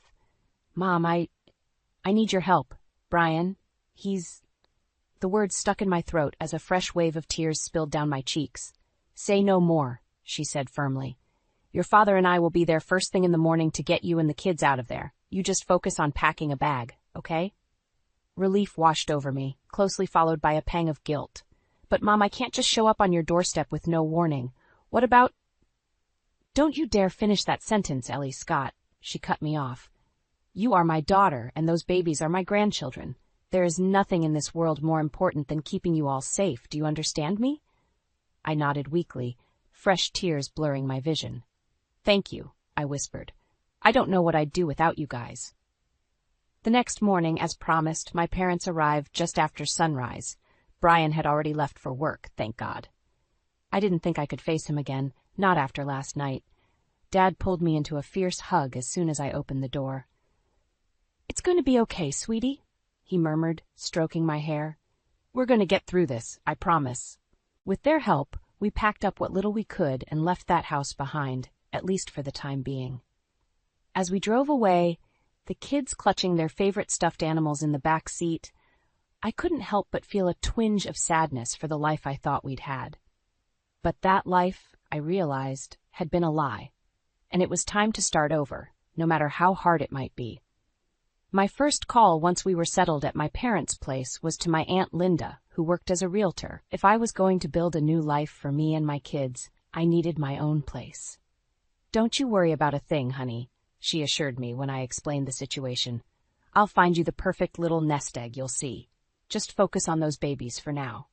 True to her word, within a week, Linda had lined up a cozy 2-bedroom apartment in a good school district. It wasn't much, but it was ours, a safe haven, free from Brian's toxic influence. As I signed the lease, finally feeling like I could breathe again, I made a silent vow. From now on, protecting my children would be my top priority. No matter what it took, I would make sure they never had to experience the fear and pain their father had inflicted on our family. If exposing Brian's true nature to the world was the only way to keep them safe, then so be it. The gloves were off. The move into our new apartment was bittersweet. On one hand, I was relieved to finally have a safe space for me and the kids, away from Brian's toxic presence. But it also meant accepting that my marriage was truly over, and that hurt in a way I could never have prepared for. As the movers unloaded the last of our meager belongings, I surveyed the empty living room with a heavy heart. So many dreams, so many hopes for our future, all gone up in smoke because of one man's selfish actions. "Mommy?" Jake's small voice broke through my reverie. "Is Daddy coming to live with us here too?" I knelt down and pulled him into a tight embrace, fighting back tears. "No, baby. Daddy, he's going to stay at our old house for a little while." Zoe toddled over, her brow furrowed in confusion. "But why? Doesn't Daddy love us anymore?" "Of course he does, sweetie," I lied through my teeth. At this point, I wasn't even sure Brian was capable of love. Sometimes grown-ups just need a little break from each other, that's all. The kids seemed to accept my explanation for now, but I knew that as they grew older, more questions would inevitably come, and I dreaded the day when I'd have to tell them the full, ugly truth about their father. In the days that followed, I threw myself into making our new place a home, determined to create a safe haven for my little family. But I also knew I couldn't hide from Brian forever. Sooner or later, we'd have to face each other again. That day came about a week after we moved in. I was unloading groceries when I heard a familiar laugh drifting through the parking lot. I froze, my heart pounding, as 2 figures rounded the corner. Brian, with his arm slung casually around the waist of a young, pretty blonde. Megan, the woman he'd betrayed me for. Before I could turn and leave, she spotted me, her eyes going wide with surprise, and was that fear? Brian, oblivious, merely grinned wolfishly. Well, if it isn't my darling wife," he sneered. "Quite the little love nest you've made for yourself here, Ellie." I opened my mouth to respond, but Megan beat me to it. "Please, Brian, don't start anything," she pleaded, her voice trembling. "We were just heading out." He shrugged her off roughly. "Don't be rude, Megan. Can't you see Ellie and I have some catching up to do?" The smug look on his face made me want to vomit. But then I noticed the way Megan flinched at his harsh tone, and a tiny spark of realization flickered to life. Maybe, just maybe, she wasn't the villain in this story after all. "Actually, Brian, I think Megan's right," I said coolly. "You two run along and have fun. I've got better things to do with my time than trade insults with a lying snake like you." His eyes narrowed dangerously, but I held my ground. With a disdainful snort, he turned on his heel and stormed off, leaving Megan standing there looking utterly lost. On impulse, I reached out and touched her arm gently. "Are you okay?" She startled, then gave a small, sad shake of her head. No, I'm really not." In that moment, I made a decision, one that would change both our lives forever. "Why don't you come inside?" I offered. "I think you and I need to have a little talk." Over the next few weeks, Megan and I formed an unlikely alliance, bound together by our shared experience of Brian's cruelty. As she opened up about the harassment and manipulation she'd endured at his hands, both at work and in their twisted relationship, a plan began to take shape in my mind. It was time to expose Brian for the monster he truly was, not just to me and Megan, but to the entire world. "Are you sure about this, Ellie?" Megan asked one afternoon as we pored over the evidence I'd painstakingly collected. Photos, emails, even a secret recording of one of Brian's vile, threatening phone calls. "If we go through with this, there's no going back." I squared my jaw, my hands trembling only slightly as I looked her in the eye. I'm sure. He needs to be stopped, Megan. For your sake. For mine. For the kids. Who knows how many other lives he's destroyed with his lies and his abuse? She nodded slowly, her expression hardening with resolve. Okay then, let's do this. The next morning, I marched into the supermarket where Brian worked, the weight of the manila envelope in my hands grounding me like an anchor. I asked to speak with the store manager, my heart pounding in my chest. Brian's smug face fell the second he saw me stride through the door, Megan at my side. You, he growled, rising from his seat. What the hell is going on here? That's what I'd like to know, Mr. Jeffries, the manager interjected coolly. He fixed Brian with a steely glare. These ladies have brought some disturbing allegations to my attention. Care to explain yourself? For a moment, Brian looked almost comically flustered, his mouth working soundlessly. Then the mask slipped back into place, that cold, dead-eyed sneer I knew all too well. I don't know what lies these two psychos have been feeding you, he spat. But I can promise you, it's all a bunch of crazy, vindictive nonsense. This one, he jabbed a finger at me, has had it out for me ever since I left her pathetic ass. White-hot rage licked at my insides, but I forced myself to remain calm, turning to the manager with an eerie sense of tranquility. With all due respect, sir, I think the evidence speaks for itself. I handed him the file, watching impassively as he flipped through the contents, the photos of Megan's bruises, the recordings of Brian's threatening calls, the statements from other employees corroborating his pattern of intimidation and harassment. The manager's face drained of color as he digested it all. When he finally looked up at Brian again, there was a new hardness in his eyes and more than a hint of disgust. Get out, he said, his voice low and dangerous. Get out of my store and don't even think about coming back. We'll be launching a full investigation into incidents, but I can promise you, your career here is over. For once, Brian seemed to have no snide comeback, no smarmy deflection. He simply stared at me, anger and hatred burning in his eyes. In that moment, I knew he saw me for what I truly was, not a meek, helpless victim, but a force to be reckoned with. Someone who would stop at nothing to protect herself and those she loved. As security escorted him from the building, I felt Megan's hand slip into mine, giving it a gentle, grateful squeeze. Thank you, she whispered, her eyes shining with a mixture of relief and triumph. You saved me, Ellie. You saved us both. And in that moment I knew that no matter what lay ahead, it would all be worth it. Because this time, finally, the price for Brian's cruelty was one he wouldn't just be able to walk away from. Brian's downfall was swift and brutal after our explosive confrontation at the supermarket.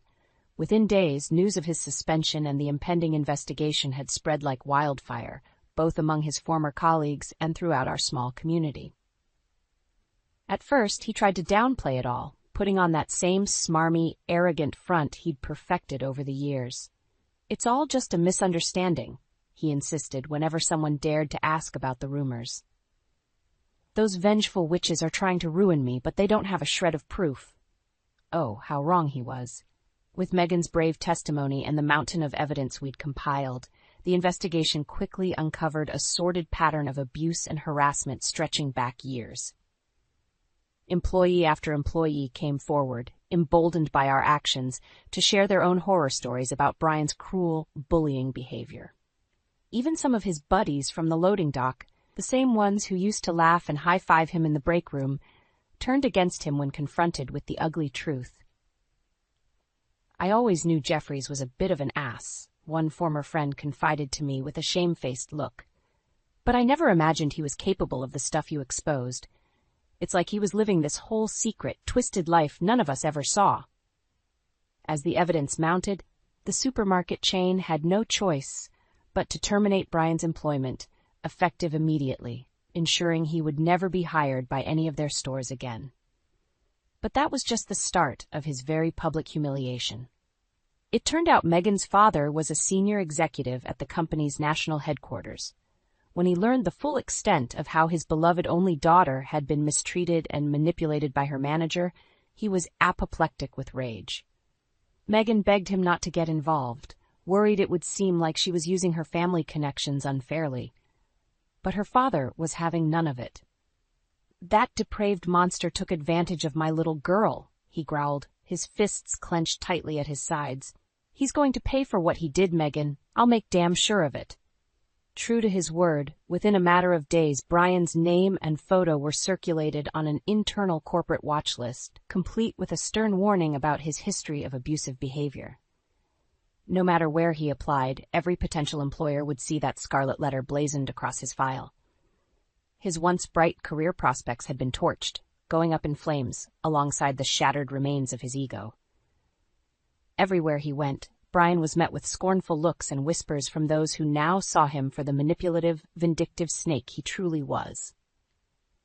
At one point, he even tried slithering back to me, his tail tucked between his legs, begging for a second chance. "Ellie, please," he whimpered, his eyes wet with self-pitiers. "I'm a broken man. You've taken everything from me. My job, my reputation, my whole life. Can't you find it in your heart to forgive me? For the kids' sake?" I'll never forget the look of pure, unadulterated disgust that twisted my features as I stared him down, revulsion roiling in the pit of my stomach.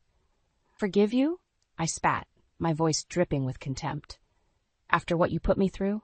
After how you terrorized and abused all those innocent people just to feed your massive ego?"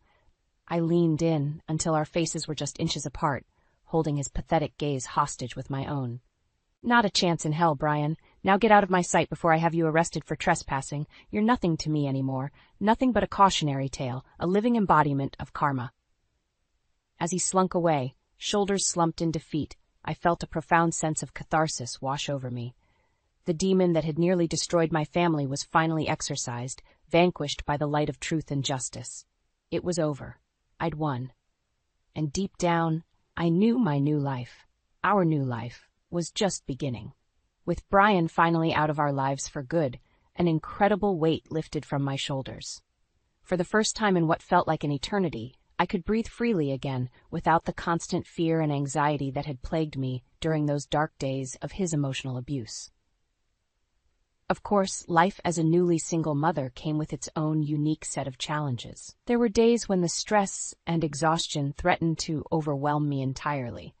But thankfully, I had an amazing support system in the form of my parents, aunt and uncle to help pick up the slack. "You just focus on those babies, sweetie," Mom would insist whenever I tried to protest their generosity. "Let us old folks worry about the rest," and worry they did. From driving the kids to dance classes and soccer practice, to stocking my fridge with home-cooked meals, to simply being there to lend an ear whenever I needed to vent my frustrations. Their love and unwavering support was the balm that soothed my wounded soul. In time, a new sense of normalcy began to take root in our little household. The kids blossomed under the safety and stability of our fresh start, quickly putting the trauma of their father's actions behind them with the beautiful resilience that only children can possess. As for me, I found strength and purpose in throwing myself into my work at the consulting firm and being the best mother I could possibly be. Uncle Tom was thrilled to give me more responsibility, praising my ability to keep a cool head under pressure, a quality he joked must have been forged in the fires of my recent ordeal. "I always knew you were one tough cookie, Ellie girl," he'd say with a wink and that signature twinkle in his eye. "But after seeing you take down that low-life ex of yours, sheesh, I'm just glad I was never on your bad side." We'd share a laugh, but underneath the joviality was a profound sense of pride. In myself, in how far I'd come, in the life I was building from the ashes of my shattered dreams. The months rolled by, and soon it had been over a year since I'd last laid eyes on Brian's wretched face. I hoped he was suffering, wherever he'd slithered off to, that the consequences of his cruel, selfish actions weighed on him every single day. As for me and my little tribe, we were positively thriving. There was a lightness to our days now, an infectious joy that came from being truly, blissfully free from his toxic presence. My biggest worries were making sure the kids got to their activities on time and that I'd remembered to stock up on their favorite snacks. Simple, wonderful little things that I'd once taken for granted, before my life was turned upside down. Sitting on the couch one evening, watching Jake and Zoe playfully squabble over the TV remote, I felt an overwhelming surge of love and gratitude wash over me. These two incredible little humans, their bright smiles and raucous laughter filling our cozy living room, was my reason for enduring the darkness, for pressing on even when it felt impossible, for standing my ground and refusing to let a vile, manipulative bully rob me of the life I deserved. As my gaze drifted over the framed photos lining the walls, candid snapshots of birthday parties and family vacations, reminders of the joy that had once dominated our household, a serene sense of peace settled over me. Brian was a ghost, a distant and increasingly faded memory from a past life. This right here and now was my present, my future. And as long as I had these two amazing kids by my side, come what may, I knew we would be just fine. Maya groaned as the shrill ringing of her phone pierced through the silence of her bedroom. She squinted at the clock. It was 3 a.m., just a couple of hours after she had returned from her night shift at the hospital. With a sigh, she grabbed the phone, expecting it to be the hospital calling her back for an emergency. "Hello?" she mumbled groggily. "Maya, it's me." The familiar voice of her husband Reed crackled through the line. "We need to talk." Maya sat upright, suddenly wide awake. There was something in Reed's tone that made her stomach churn with dread. "What is it?" she asked cautiously. "I'm leaving you," Reed stated bluntly. "I've met someone else, and I want a divorce." Maya's heart dropped to the pit of her stomach as the words sank in. She had been happily married to Reed for over 20 years, and they had a son together. How could he do this to their family? "What are you talking about?" she demanded, her voice shaking with a mix of anger and disbelief. "After everything we've been through together?" Reed let out a callous chuckle that sent shivers down Maya's spine. "Come on, Maya. You're no spring chicken anymore. I've found someone younger, someone who can give me the excitement and passion that you can't." Maya's hands trembled as she clutched the phone tighter. "Who is she? How long has this been going on?" "Her name is Jill, and that's none of your business." Reed snapped. "I want you out of the house by the end of the week. I've already spoken to a lawyer, and I'll be generous with the settlement, but I want a clean break."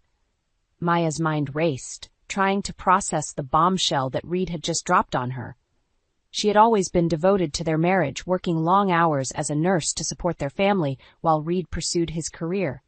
And now he was casting her aside like she meant nothing.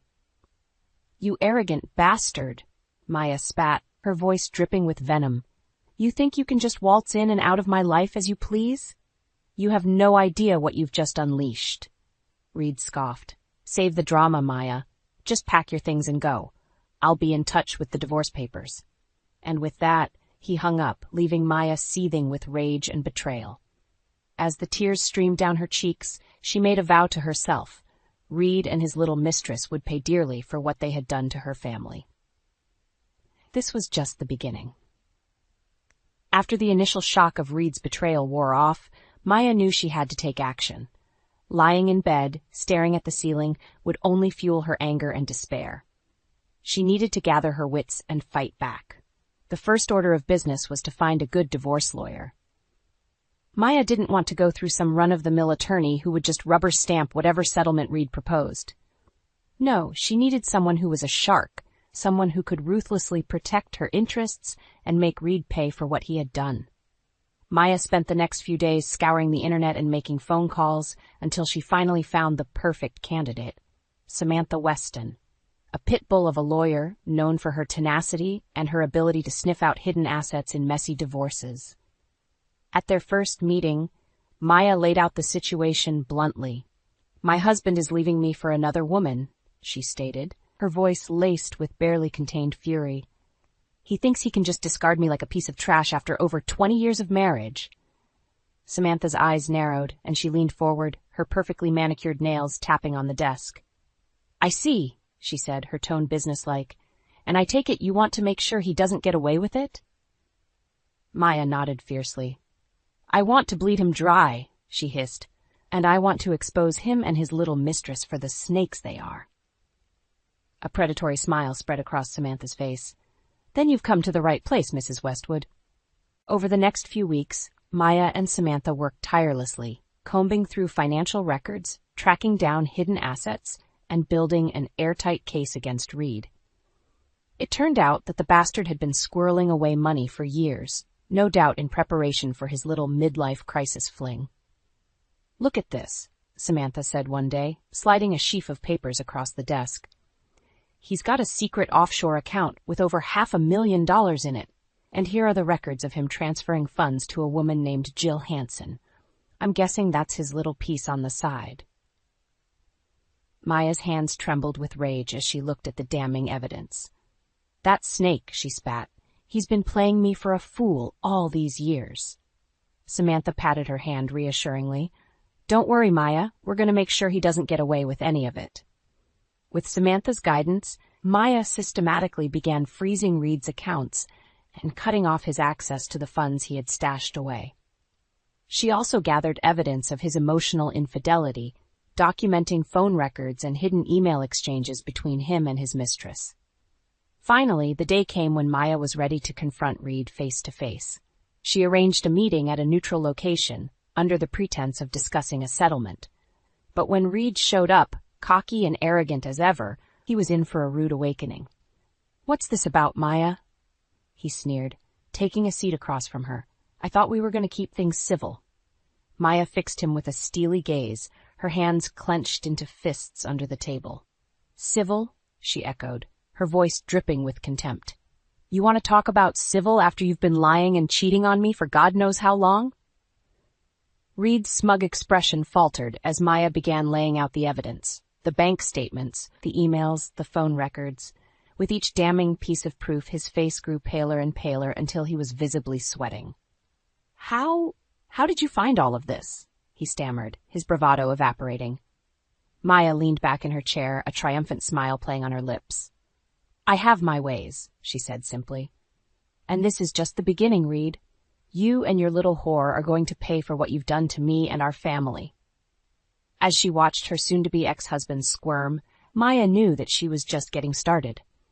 The real battle was yet to come, but for the first time since Reed had dropped his bombshell, she felt a sense of empowerment. She was no longer the victim. She was the hunter, and Reed and his mistress were the prey. With Samantha's help, Maya wasted no time in striking back at Reed and his mistress, Jill. The first step was to freeze all of Reed's hidden accounts and cut off his access to the funds he had squirreled away. "We need to move quickly," Samantha advised, her eyes gleaming with determination. "Once Reed realizes what's happening, he'll try to move the money around and hide it elsewhere." Maya nodded, her jaw set in a grim line. "Do whatever it takes. I want him to feel the same panic and betrayal that I felt when he dropped that bombshell on me." Over the next few days, Maya watched with a sense of grim satisfaction as Samantha systematically dismantled Reed's financial web. One by one, his secret accounts were frozen, his credit cards canceled, and his access to funds cut off. When Reed finally realized what was happening, he came storming into Samantha's office, his face flushed with rage. "What the hell is going on?" he demanded, slamming his fist on the desk. "Why can't I access my accounts?" Samantha leaned back in her chair, her eyes cool and appraising. "I think you know exactly why, Mr. Westwood," she said calmly. "Your little financial shenanigans have been exposed, and we're taking steps to ensure you don't try to hide any more assets." Reed's eyes darted to Maya, who was sitting in the corner, watching the confrontation unfold. "You," he spat, his voice dripping with venom. "You did this, didn't you?" Maya met his gaze levelly, her expression betraying no emotion. "You brought this on yourself, Reed," she said quietly. "You thought you could just discard me like yesterday's trash and ride off into the sunset with your little trollop. Well, think again." Reed's face contorted with rage, and for a moment Maya thought he might strike her. But then Samantha cleared her throat, her voice cutting through the tension like a knife. "I'd be very careful about how you proceed, Mr. Westwood," she said, her tone laced with subtle menace. "We have all the evidence we need to ensure you get the divorce settlement you deserve, which is to say next to nothing." Reed's shoulders slumped, and he sank into a chair, his bravado deflating like a punctured balloon. "You can't do this," he muttered, his voice tinged with desperation. "That money was mine. I earned it." Samantha shook her head, a predatory smile playing on her lips. "Not according to the law," she said. "And by the time we're done, you'll be lucky if you can afford a cardboard box to live in." As Reed sat there, his head in his hands, Maya felt a surge of satisfaction. For years, she had been the dutiful wife, putting her own dreams and ambitions on hold to support Reed's career and raise their son. And this was how he had repaid her, by betraying her in the most callous and cruel way possible. But now the tables had turned. Maya was the one holding all the cards, and Reed was the one who was about to lose everything. As she watched him sitting there, defeated and broken, she couldn't help but feel a sense of vindication. This was just the beginning, she knew. There was still a long road ahead, with more battles to be fought and more emotional turmoil to endure. But for the first time since Reed's bombshell revelation, Maya felt a sense of hope.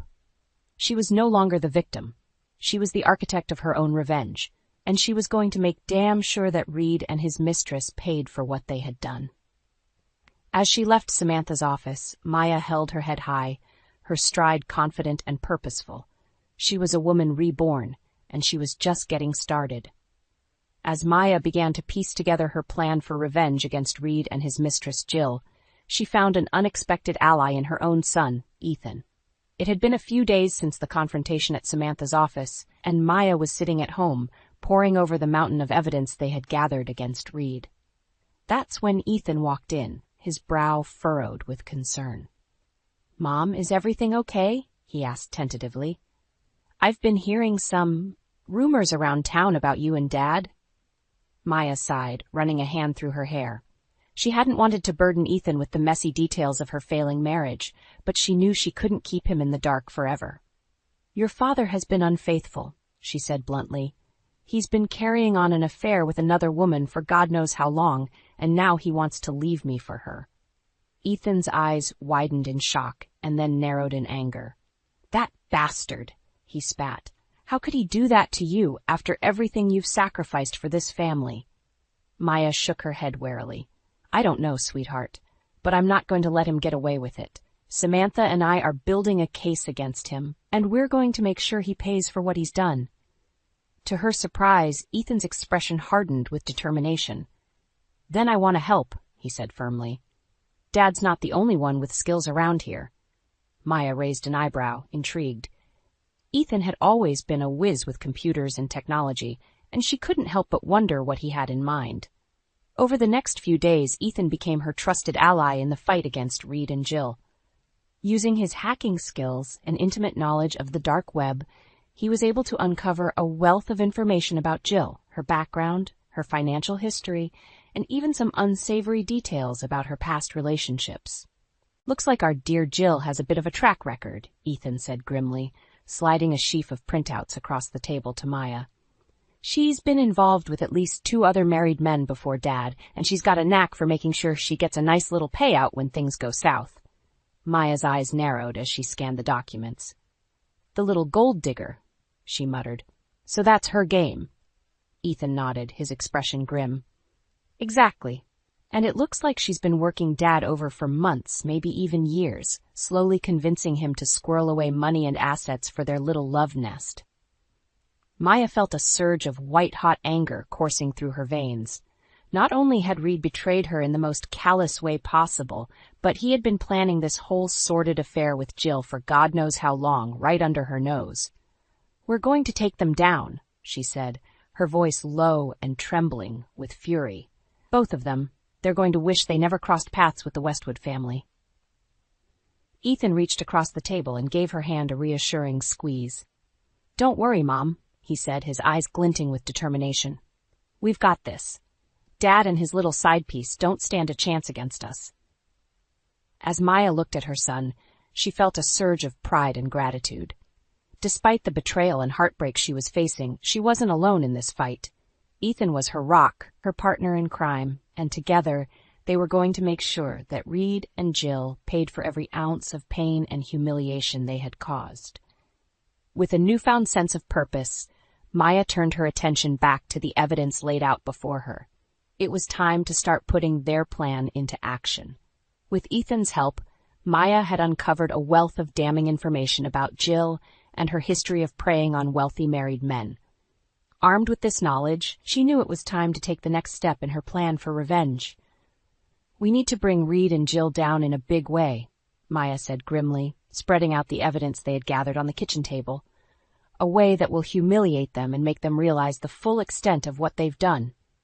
Ethan nodded, his expression grim. I'm with you, Mom. Just say the word, and we'll make it happen. After some thought, Maya came up with the perfect plan. She would arrange a meeting with Reed and Jill under the guise of discussing a potential settlement for the divorce. But instead of a civilized negotiation, it would be a full-on confrontation, with all of their dirty laundry laid bare for the world to see.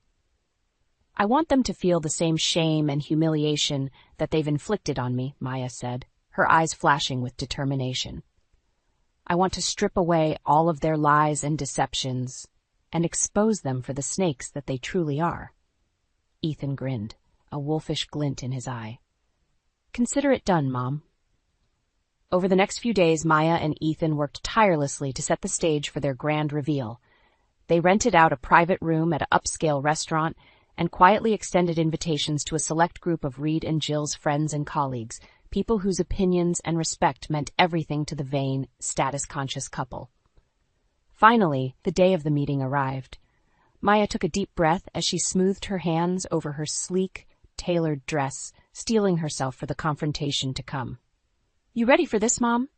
Ethan asked, giving her arm a reassuring squeeze. Maya nodded, her jaw set with determination. More than ready, she replied. It's time for these two to face the music.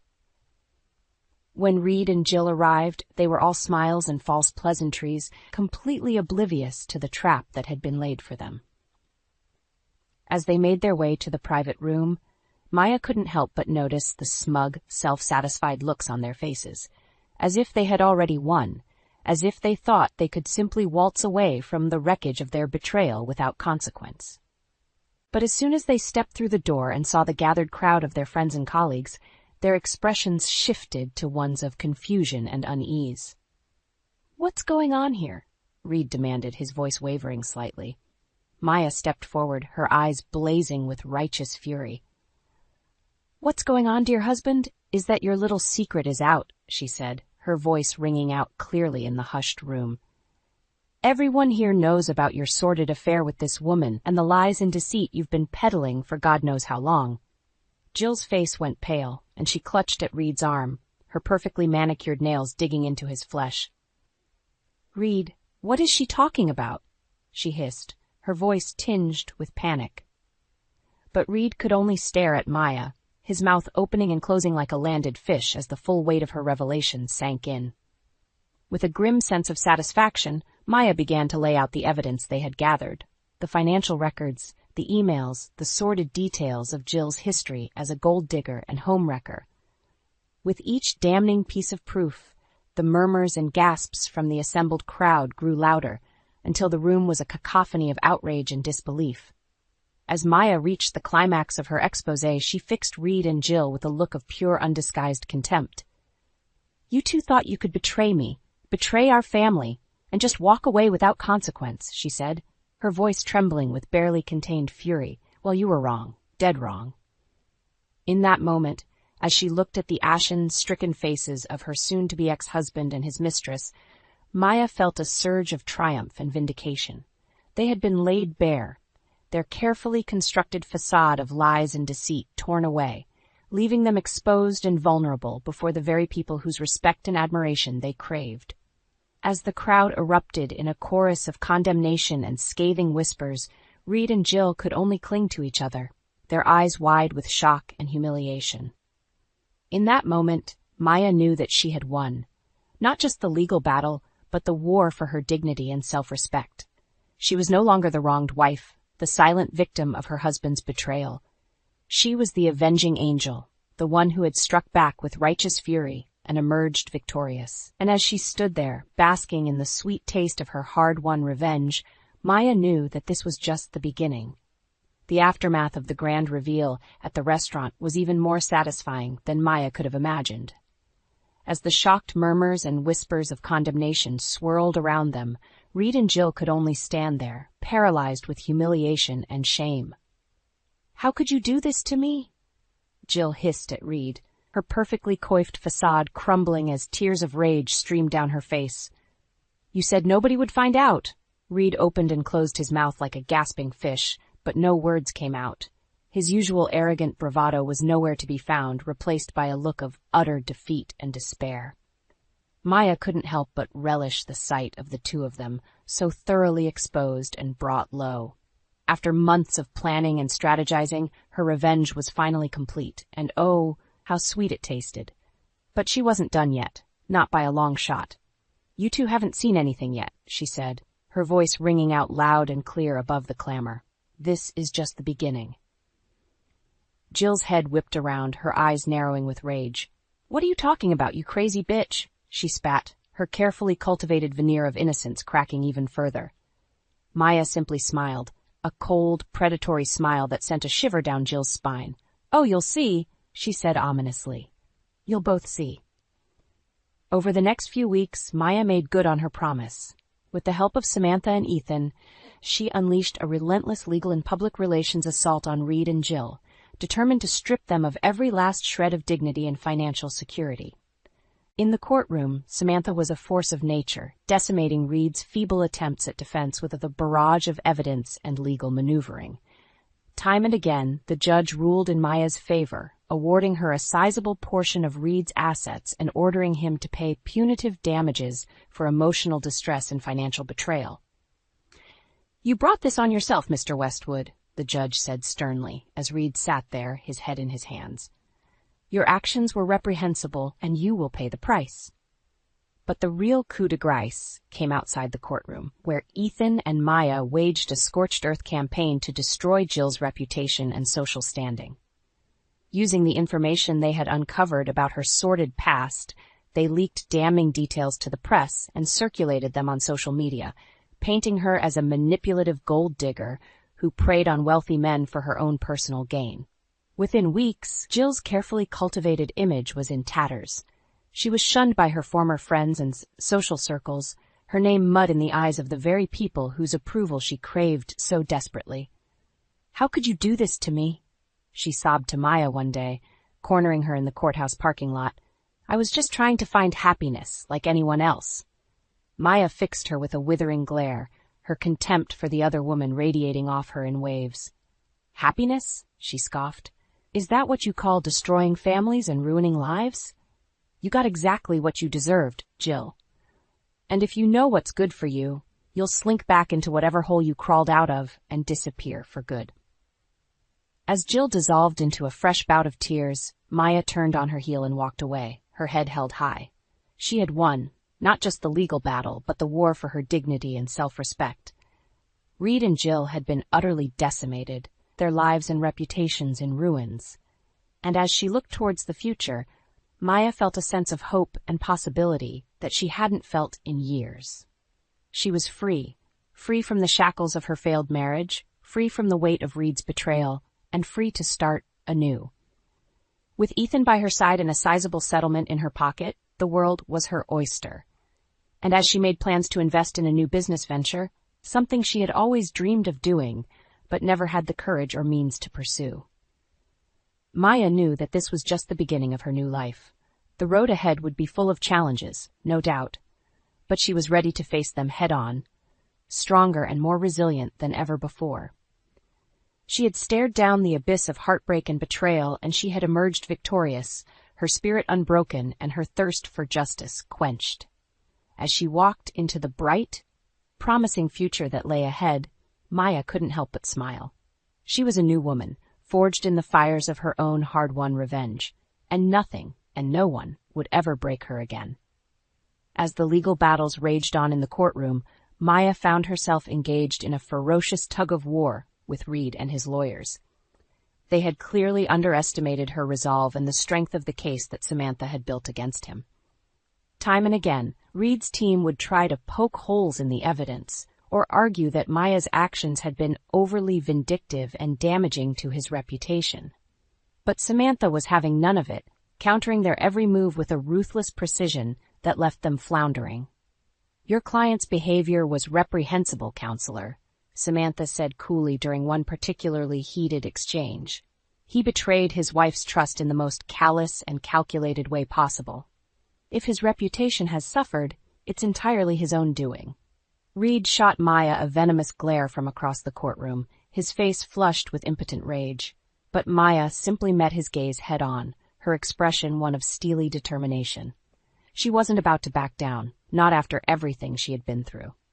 As the weeks dragged on, the legal maneuvering intensified, with both sides digging in their heels and refusing to give an inch. But slowly, inexorably, the weight of the evidence began to shift in Maya's favor. One by one, the judge's rulings chipped away at Reed's defenses, awarding Maya a larger share of the marital assets and ordering Reed to pay hefty damages for his emotional and financial betrayal. This court finds that Mr. Westwood's actions were not only egregious but premeditated, the judge said sternly, his gavel punctuating each word like a hammer blow. He systematically concealed assets and lied to his wife, all in service of his own selfish desires. Such behavior cannot and will not be tolerated. As the judge continued to read out the details of the settlement, Maya felt a surge of vindication coursing through her veins. This was it, the moment she had been fighting for, the moment when Reed's arrogance and deceit would finally catch up to him in a way he could never have imagined. When the final tally was read out, the look on Reed's face was one of utter disbelief and despair. Not only had he lost a significant portion of his assets and savings, but he had also been ordered to pay Maya a staggering sum in damages, a figure that would effectively cripple him financially for years to come. "This can't be happening," he muttered, his head in his hands as his lawyers attempted to console him. "How could she do this to me?" Maya couldn't help but let out a derisive snort at his words. How could he still be playing the victim after everything he had put her through? The sheer audacity of the man was staggering. As she left the courthouse that day, basking in the glow of her hard-won victory, Maya couldn't help but feel a sense of satisfaction that went beyond mere revenge. She had faced down her betrayer, her tormentor, and she had emerged victorious. Not just legally, but morally and emotionally as well. Reed's arrogance and conceit had been his downfall, and now he was left to pick up the pieces of his shattered life and reputation. And as for Jill, the woman who had so callously helped him destroy their marriage, well, she had already paid a heavy price. Her name and social standing in tatters, thanks to Maya and Ethan's relentless campaign of exposure. As Maya looked towards the future, she couldn't help but feel a sense of excitement and possibility. With her legal battles finally behind her and a sizable settlement in hand, she was free to pursue her dreams and start anew, unburdened by the weight of her past. And this time, she vowed, no one would ever hold her back or underestimate her again. She was a force to be reckoned with, a woman who had stared down the abyss of betrayal and emerged stronger and more resilient than ever before. As she climbed into her car and pulled away from the courthouse, leaving the ghosts of her failed marriage behind, Maya couldn't help but smile. The road ahead was wide open, and she couldn't wait to see where it would lead her next. With the legal battles finally behind her, Maya felt like a weight had been lifted from her shoulders. The long, arduous road to justice and revenge had taken its toll, but in the end she had emerged victorious, her spirit unbroken, her dignity intact. As she sat down with Ethan to discuss their plans for the future, she couldn't help but feel a sense of excitement bubbling up within her. For the first time in years, she was truly free. Free from the shackles of her failed marriage, free from the weight of Reed's betrayal, and free to pursue her dreams without fear or constraint. "So, what's next, Mom?" Ethan asked, a hopeful glint in his eye. "You've got a pretty hefty settlement to work with. Any ideas on how you want to spend it?" Maya paused for a moment, considering her options. In truth, she had been toying with an idea for years, a dream that she had always pushed aside in service of her family and her marriage. But now, with the world at her feet and a sizable nest egg at her disposal, she felt like the time was finally right. "You know how I've always talked about opening my own little cafe or bakery?" she said, her voice brimming with excitement. "Well, I think I'm finally going to do it." Ethan's face lit up with a broad grin. "That's amazing, Mom," he exclaimed. "I always knew you had it in you, and hey, with my tech skills and your baking talents, we could make one hell of a team." Maya couldn't help but chuckle at her son's enthusiasm. Throughout the long, grueling ordeal with Reed and Jill, Ethan had been her rock, her unwavering support system and partner in crime. And now, as they embarked on this new chapter of their lives, it felt only natural that they should do it together. "You're absolutely right," she said, reaching across the table to give his hand a squeeze. "We make a great team, and with your help, I know we can make this little dream of mine a reality." Over the next few weeks, Maya and Ethan threw themselves into the planning and preparation for their new venture. They scouted locations, pored over business plans, and even took a few cooking classes together to brush up on their skills. It was a whirlwind of activity, but Maya thrived on the energy and excitement of it all. After years of living in the shadow of Reed's betrayal, she felt alive again, like she was finally taking control of her own destiny and forging a path that was truly her own. And as the pieces began to fall into place, with a prime location secured and the necessary permits and licenses obtained, Maya couldn't help but feel a sense of pride and accomplishment that went far beyond the mere act of opening a business.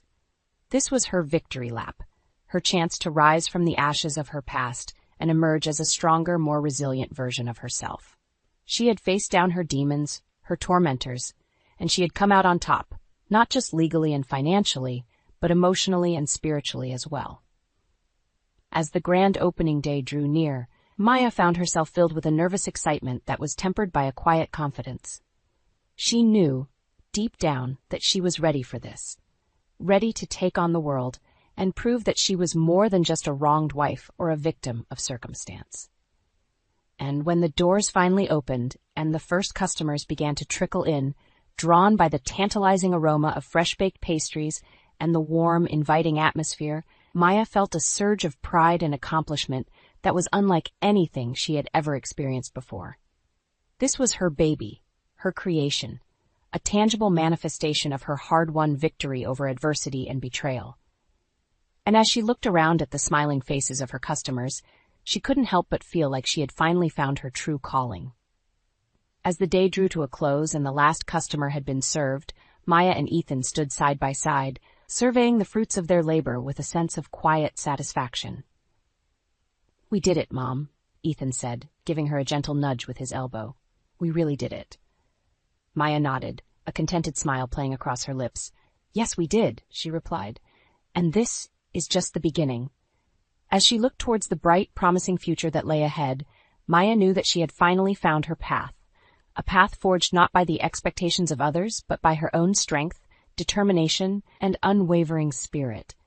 And as she prepared to embark on this new chapter of her life, she couldn't help but feel a sense of gratitude, not just for the hard-won lessons and triumphs of her past, but for the simple joy and freedom that came with finally being true to herself. It had been a long, winding road, but in the end, Maya had emerged victorious, not just over her betrayers, but over the doubts and insecurities that had once threatened to consume her. And as she looked ahead to the endless possibilities that awaited her, she knew that nothing, and no one, would ever hold her back again. I stared at Tom's back as he walked away, his sister Nancy trailing behind him like a obedient lapdog. "Maggie, taking care of your mother-in-law is your job while we're gone. Don't mess it up," he tossed over his shoulder without even a glance in my direction. As the front door slammed shut, I let out a long breath, my shoulders sagging. 4 weeks alone with Caroline, Tom's bedridden, mute mother. The same woman who had treated me with thinly veiled disdain from the moment I'd married her son 5 years ago. I trudged up the stairs to Caroline's room, dreading the next month. She lay motionless on the bed, her pale, wrinkled face expressionless as always. "Well, Caroline, looks like it's just you and me," I muttered, receiving no response. The first week passed in a blur of monotony. I fed Caroline, bathed her, changed her bedding, all while she stared blankly ahead, never uttering a sound. The silence was deafening, broken only by the occasional creak of the old house settling. On the 8th day, something shifted. As I leaned over to adjust Caroline's pillows, her bony hand shot out, gripping my wrist with surprising strength. I gasped, meeting her piercing blue eyes for the first time. "Enough of this charade, Maggie," she rasped, her voice rough from disuse. "We have work to do." I could only gape at her, my mind reeling. Caroline pushed herself upright, swinging her legs over the edge of the bed. "But how? You've been—" "Pretending," she finished, a wry smile tugging at her lips. playing the helpless old woman to avoid dealing with my wretched family. As she began to explain, revealing a web of deceit and cruelty I'd never imagined, a fierce determination took root within me. Tom's betrayal ran deeper than I'd ever known, but now with Caroline's help, I would unravel every last secret. The game was on. As Caroline's revelations sank in, a wave of emotions crashed over me. Shock, anger, betrayal. I had always known Tom's family was a little off, but this was a whole new level of depravity. How could you let them treat you like that? I demanded, my voice shaking with fury. You're their mother, their own flesh and blood. Caroline's expression hardened. At first, I tried to fight back, but they slowly stripped me of everything. My money, my power, even my dignity. By the time I realized the truth, it was too late. Her eyes bored into mine, icy and resolute. That's why we have to stop them, Maggie, before they do the same to you. A shiver ran down my spine at her ominous words. Was that Tom's plan all along? To isolate me, make me dependent on him and his vile family? The thought made me sick. Start from the beginning, I urged Caroline. I need to know everything. And so she told me a sordid tale of greed, manipulation, and outright cruelty that made my blood boil. How her late husband's inheritance had sparked a vicious power struggle within the family. How Tom and Nancy had slowly turned against her, stripping her assets and forcing her into a life of subservience, all under the guise of caring for their poor, helpless mother. By the time Caroline finished, hot tears of rage stung my eyes. Those bastards, I spat, using their own mother like that. A gnarled hand gripped mine, startling me. That's why we have to fight back, Caroline stated, her voice laced with steel. They won't see it coming. A plan began to form, pieces slotting into place like a twisted puzzle. We would follow Tom and his wretched family to Maui, catch them in the act of whatever new scheme they were hatching. And when we did, justice would be ours. Over the next few days, Caroline and I hatched our plan. She knew someone who could help us, an old friend named Mark who used to work as a private investigator. Are you sure we can trust him? I asked warily as Caroline dialed the number. She shot me a reassuring look. Mark's one of the few decent people left in this world. He'll help us bring those snakes down. The phone call was brief, but by the time Caroline hung up, a sly grin had crept across her weathered features. He's in. Said he's been itching for some juicy drama to sink his teeth into. A surprising burst of laughter escaped my lips. Who would have thought sweet demure Maggie Owens would be plotting an elaborate revenge scheme? If Tom could see me now... The thought of my treacherous husband sobered me instantly. Caroline must have noticed my change in demeanor, because she reached out and gave my hand a comforting squeeze. I know it hurts, dear. Believe me, I understand the pain of having your own family betray you. Her eyes hardened. But that's exactly why we have to do this, to show them we're not just a couple of helpless old ladies to be manipulated and cast aside. Her words lit a fire in my belly. She was right. For too long, I had meekly accepted the crumbs Tom and his vicious brood deigned to toss my way. But not anymore. This time, we would be the ones calling the shots. Mark arrived 2 days later, a rumpled but kind-looking man in his 40s. As Caroline introduced us, I studied him carefully, looking for any signs of dishonesty or ulterior motives, but his warm brown eyes crinkled with genuine compassion as he shook my hand. Don't you worry, Maggie, he said in a gentle southern drawl. We're going to nail those lying snakes, but good. And so we got to work, poring over flight manifests and hotel reservations, mapping out every step of Tom's upcoming trip to Maui. With each detail we uncovered, my resolve solidified like steel. Finally, the day arrived. As I stood in the kitchen watching the black Suburban pull away, Tom's stupid smug face visible through the tinted windows, I felt a surge of vicious satisfaction. Let him enjoy this little vacation. It would be his last taste of freedom before everything came crashing down around him. I turned to find Caroline and Mark watching me, twin expressions of grim determination etched on their faces. Time to go hunting. With Tom and his family now en route to Maui, the real work began. Mark sprang into action, a whirlwind of phone calls and computer searches as he dug up every scrap of intel on their targets. This Tom fella sure loves his luxury resorts, he muttered, scribbling notes on a legal pad. But we can use that against him.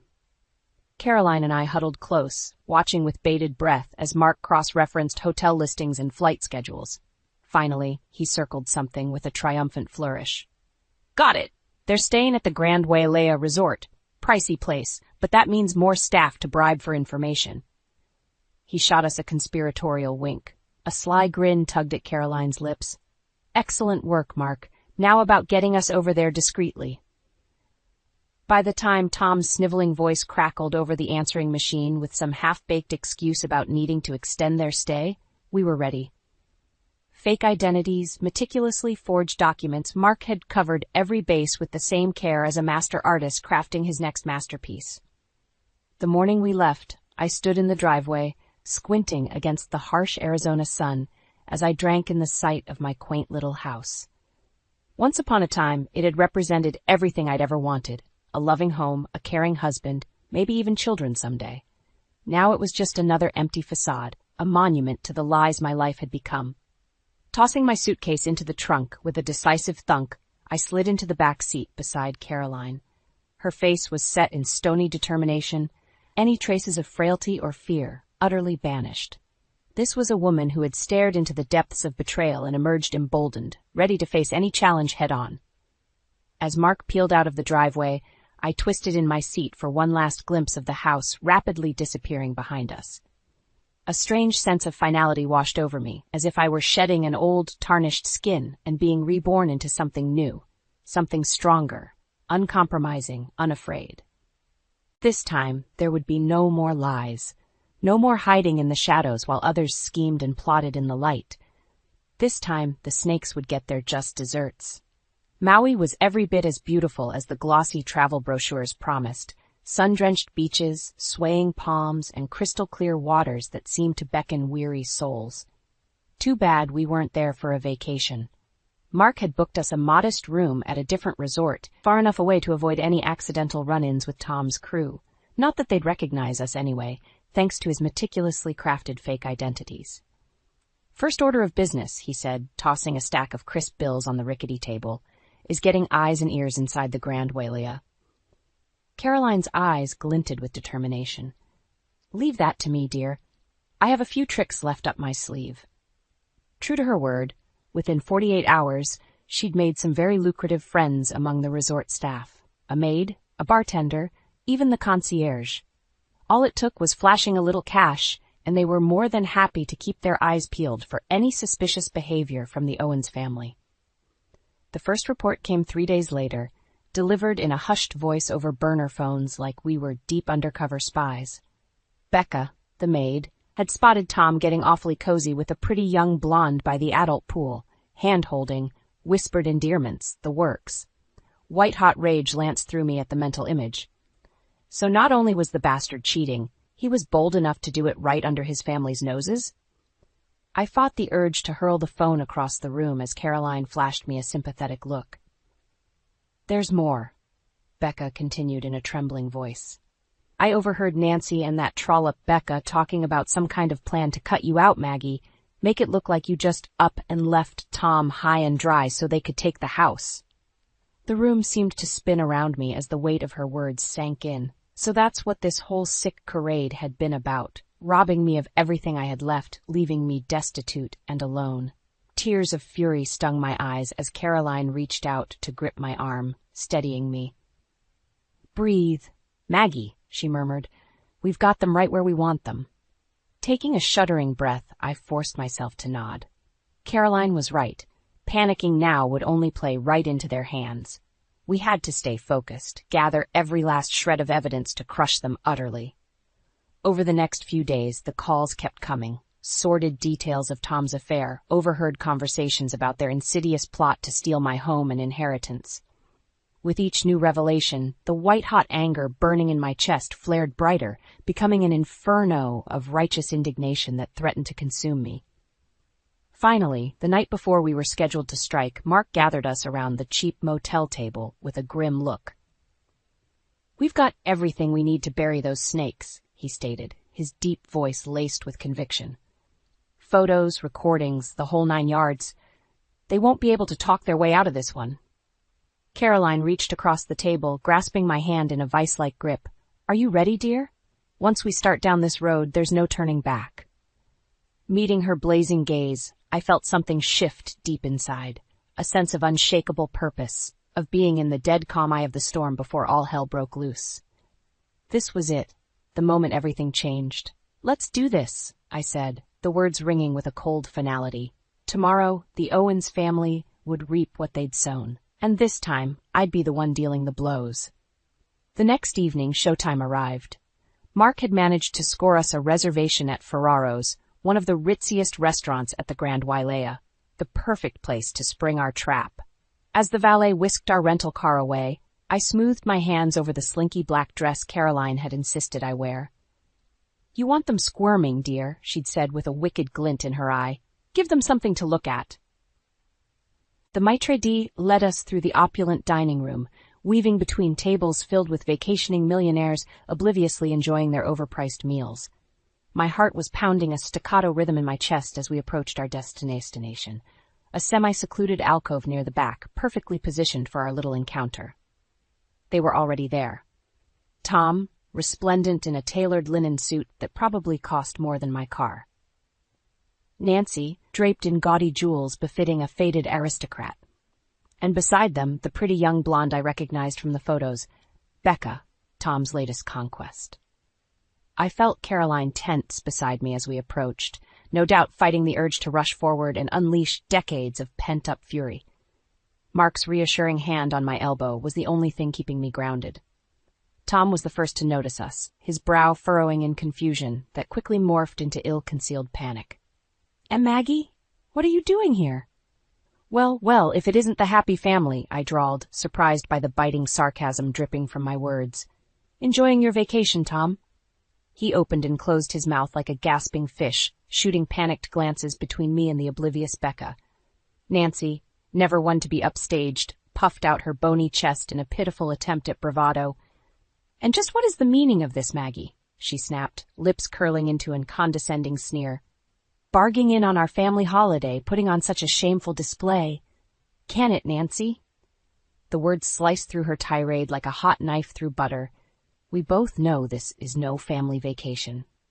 With a deft flick of my wrist, I spread the damning photos across the crisp linen tablecloth. Tom draped all over Becca by the pool, whispering into her ear, his face drained of color as his mistress's pretty features contorted in shock and revulsion. You've been watching us?" he choked out, hands trembling. A cruel smile twisted my lips. "Among other things, care to explain to your little friend here about your plan to steal my home? My inheritance?" Becca's head whipped around, eyes wide with a mixture of horror and bewildered hurt. "Tom, what is she talking about?" The question seemed to catalyze something within him. Suddenly he was on his feet, fists clenched, a vein pulsing angrily in his forehead. "You stupid little he snarled, seemingly forgetting we were surrounded by gawking onlookers. That's when Caroline made her move. With a spryness that belied her age, she shot out of her seat and seized him by the lapels, slamming him back into his chair with a surprising burst of strength. "Not another word out of you," she hissed, her face a mask of pure venom as she loomed over her cowering son. "You've tormented me for the last time." Tom's eyes bulged in shock and terror as he finally registered the woman restraining him, the same helpless old crone he'd been belittling and demeaning for years. "Mom? But how?" The sickly sweet smile she turned on him then was somehow more chilling than any glare. "What's the matter, Tommy? You look like you've seen a ghost." The shocked silence that fell over our secluded alcove was deafening. Tom stared up at his mother in abject horror, as if she'd grown a second head right before his eyes. Nancy looked equally stunned, her bravado evaporating like smoke. "But you were bedridden," Tom finally sputtered, grasping at straws. "We took care of you, Mother, after Dad died and left everything in shambles." "Don't you dare play the victim with me, Thomas Owens." Caroline spat, her frail body practically vibrating with pent-up rage. "Not after what you and your wretched sister did to me." Her piercing gaze swung to Nancy, who shrank back in her chair.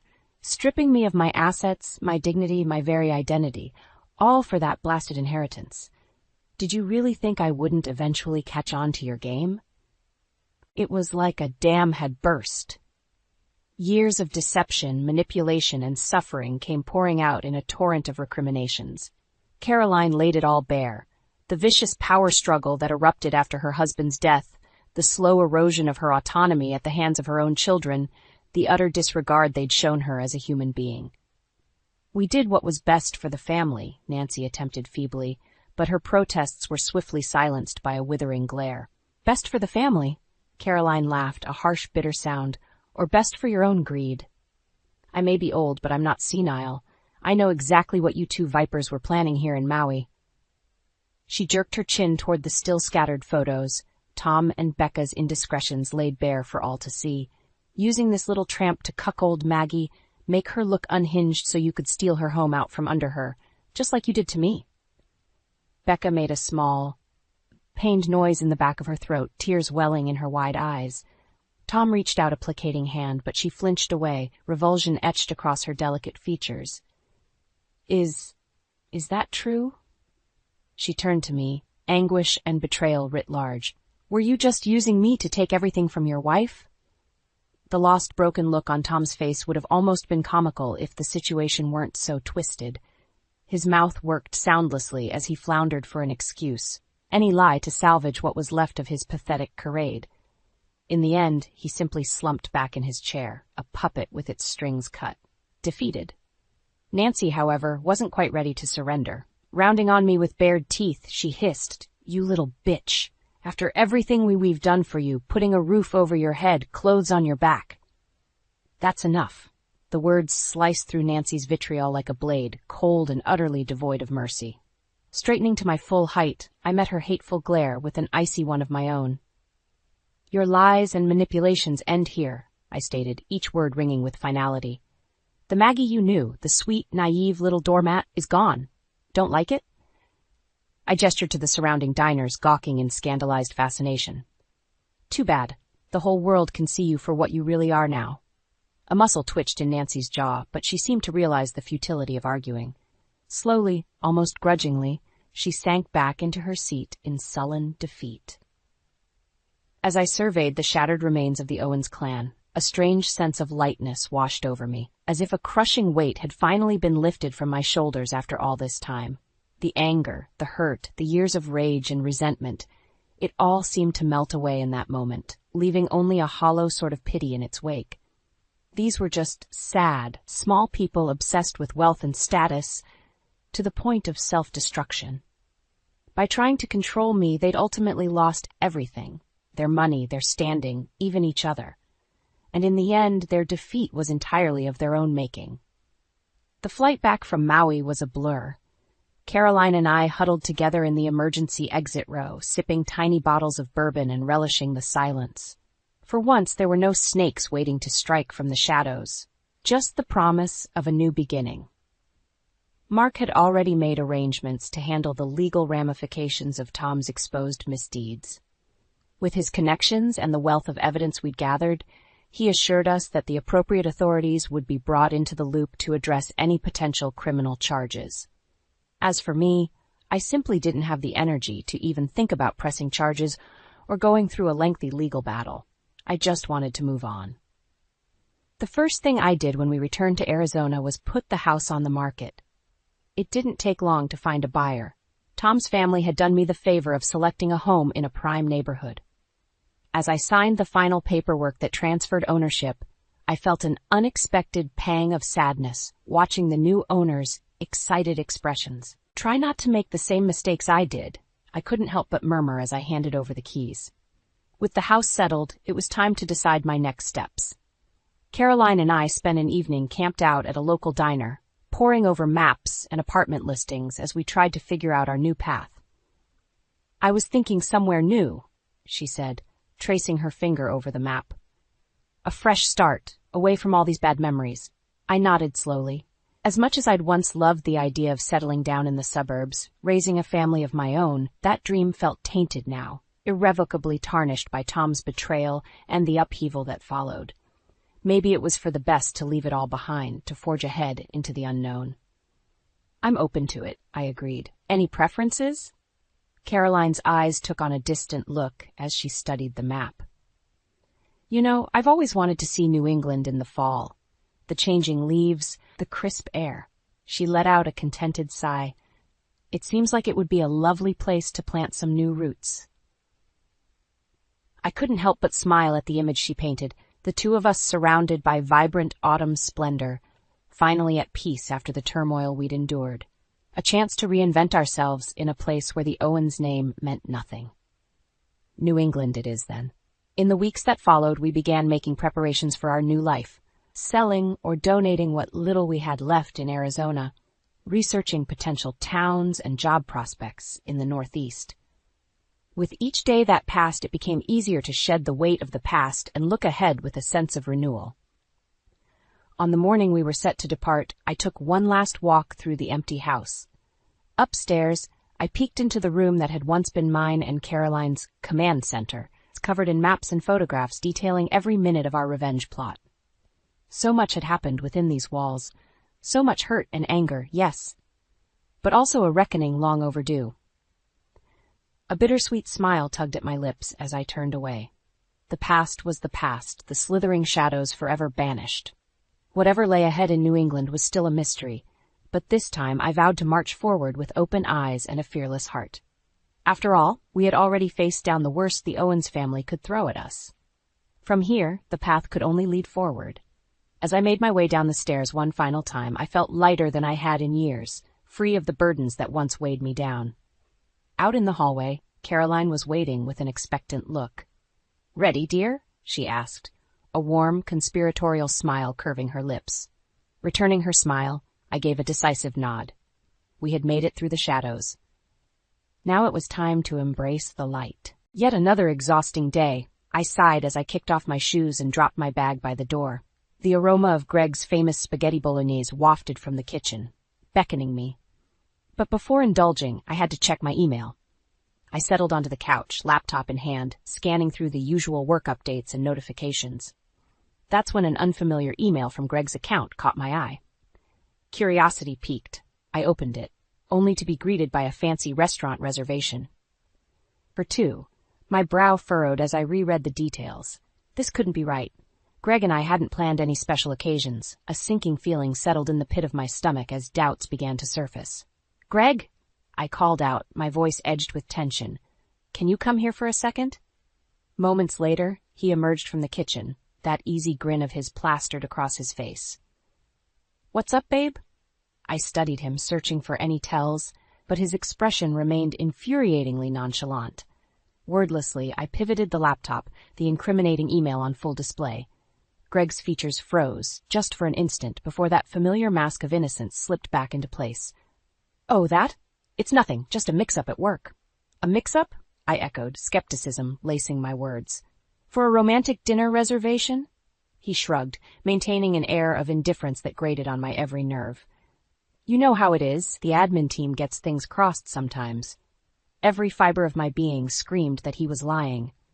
But without proof, I knew pressing the issue would only lead to another circular argument, something we'd become all too familiar with lately. So I forced a tight smile and nodded. "If you say so." But even as we settled in for dinner, the lingering doubts gnawed at me. This wasn't just a simple mix-up. I could feel it in my bones. Greg was hiding something, and I intended to find out what. That night, I tossed and turned, Greg's deceit weighing heavily on my mind. As a social worker, I developed a keen sense for sniffing out lies. It came with the territory, and every instinct told me that my husband was hiding something big. The next morning, I decided to take matters into my own hands. While Greg was at work, I fired up my laptop and started digging. It didn't take long to locate his email account.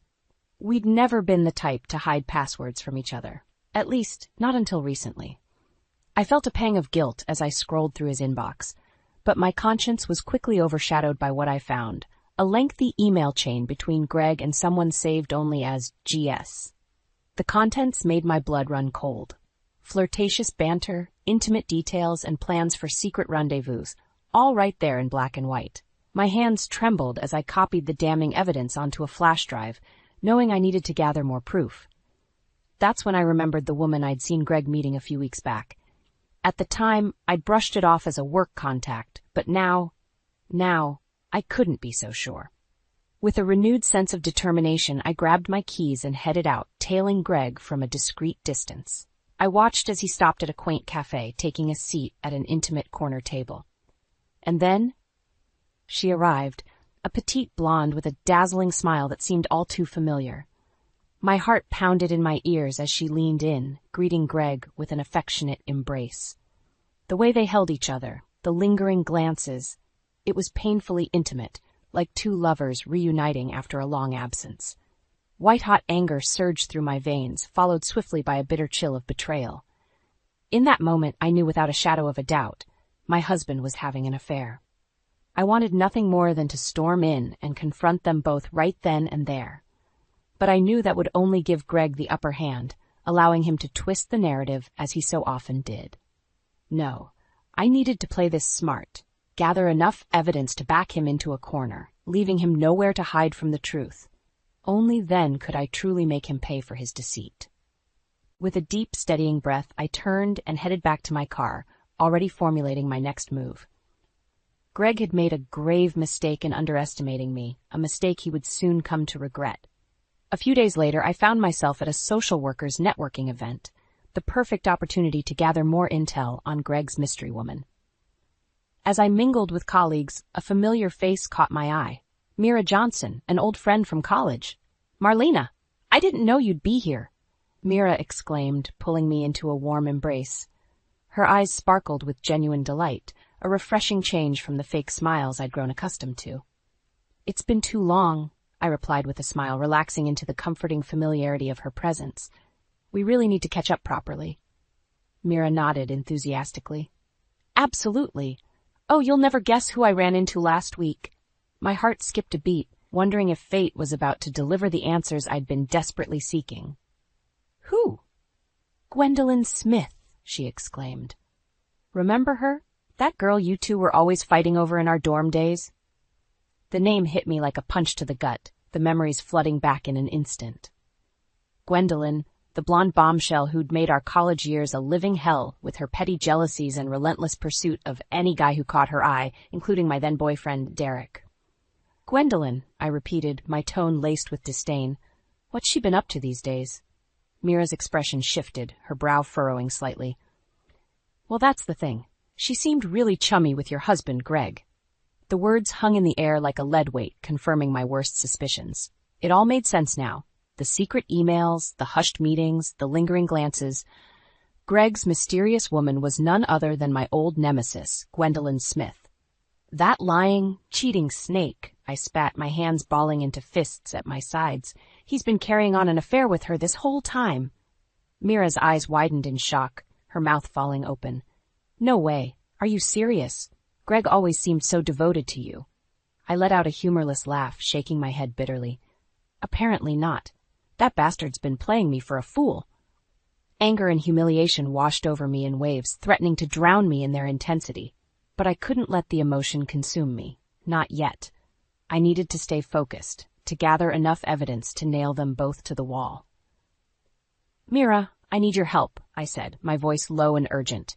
"Tell me everything you know about Gwendolyn and her history with Greg." To her credit, Mira didn't hesitate, launching into a detailed account of their apparent closeness and Gwendolyn's thinly veiled disdain for me.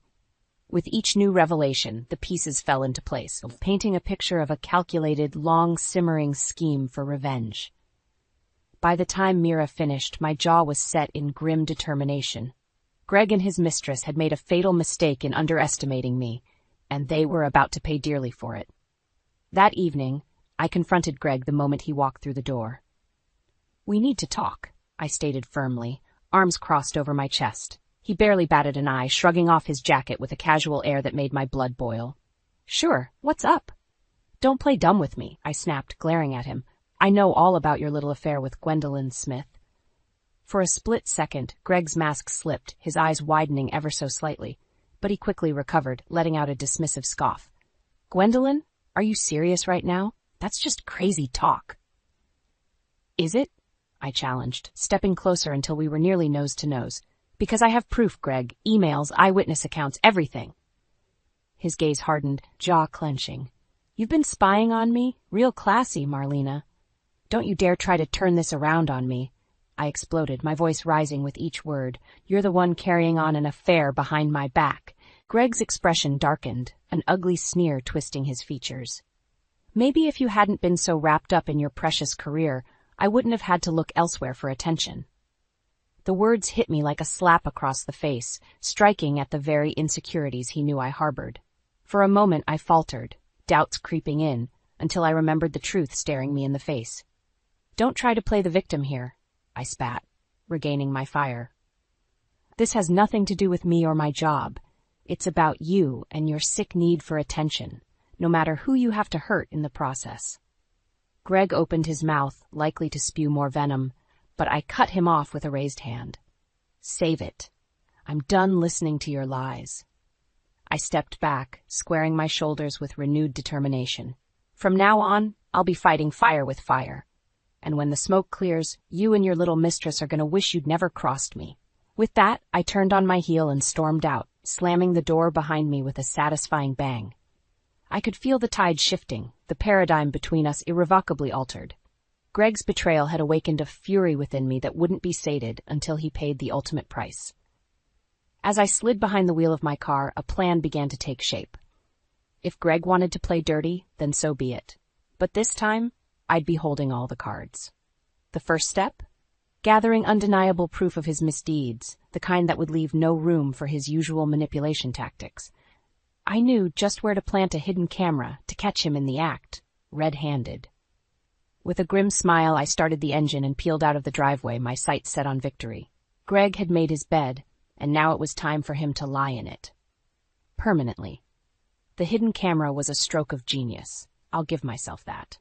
Within days, I had all the proof I needed of Greg's sordid affair, captured in damning high definition.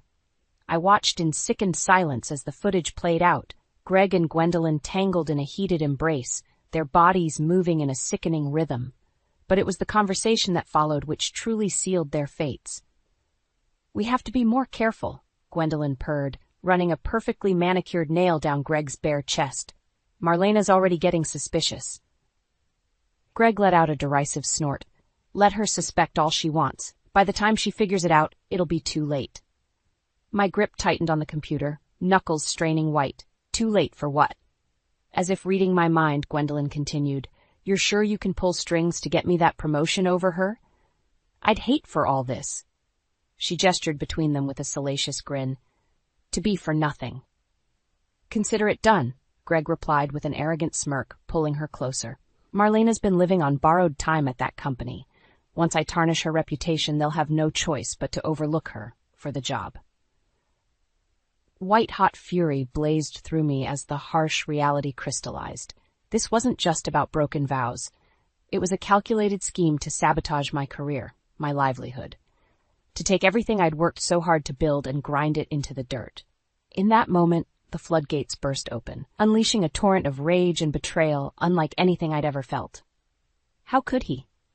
After everything we'd been through, everything I'd sacrificed to build this life with him, I wanted to scream, to hurl the laptop across the room until it shattered into a million pieces. But I didn't, couldn't, not yet. No, I needed to stay in control, to approach this strategically, like the clinical professional I was trained to be. Only then could I extract the revenge they so richly deserved. With a deep, steadying breath, I closed the laptop and began pacing, my mind already whirring with potential scenarios. I could take the evidence to the company, effectively torpedoing Greg's plans to undermine me. But that felt too impersonal, too corporate and detached. No, I needed a more visceral form of retribution.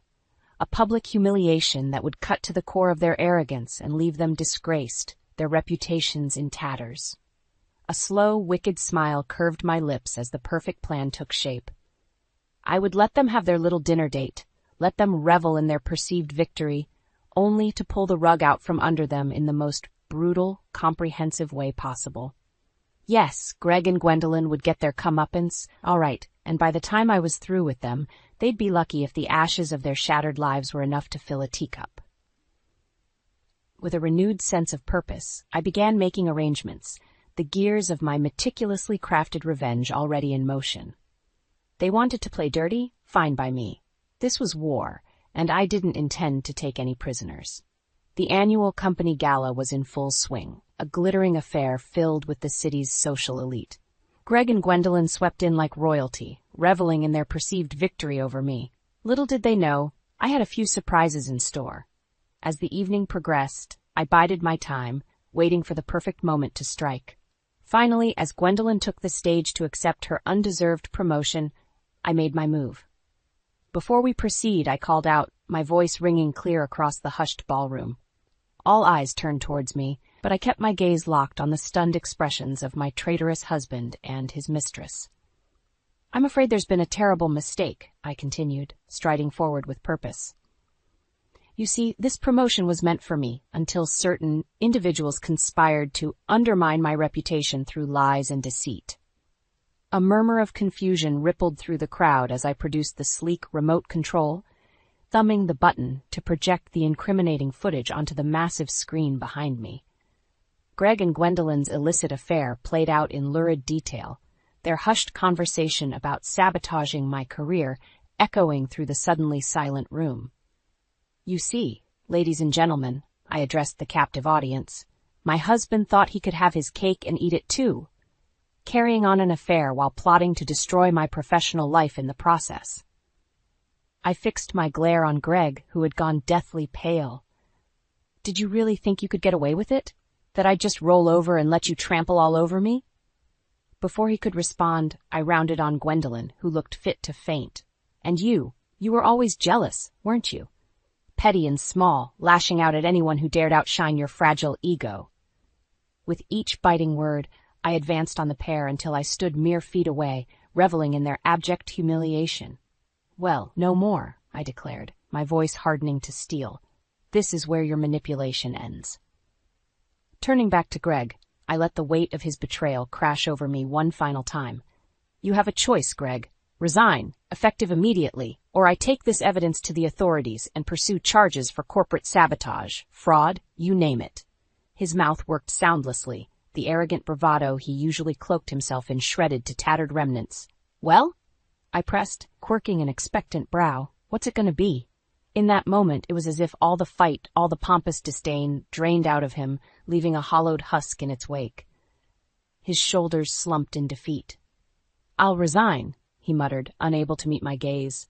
A hushed gasp rippled through the crowd as I allowed myself a grim smile of satisfaction. With those 3 words, the power had shifted irrevocably, and he knew it. As security led the disgraced pair away, the ballroom erupted in thunderous applause. Well-wishers and colleagues swarmed around me, offering congratulations and commendations for my integrity. But I brushed them all aside, focusing on a single thought: justice, finally served. And it tasted sweeter than I could have ever imagined. The gala's afterglow still lingered as the crowd thinned out, leaving only a smattering of revelers. I stood off to the side, savoring a well-earned glass of celebratory champagne. Marlena?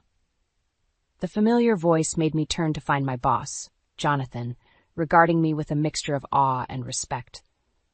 I can't begin to express how impressed I am by the way you handled this situation. I offered him a gracious nod, the bitterness of Greg's betrayal finally starting to ebb.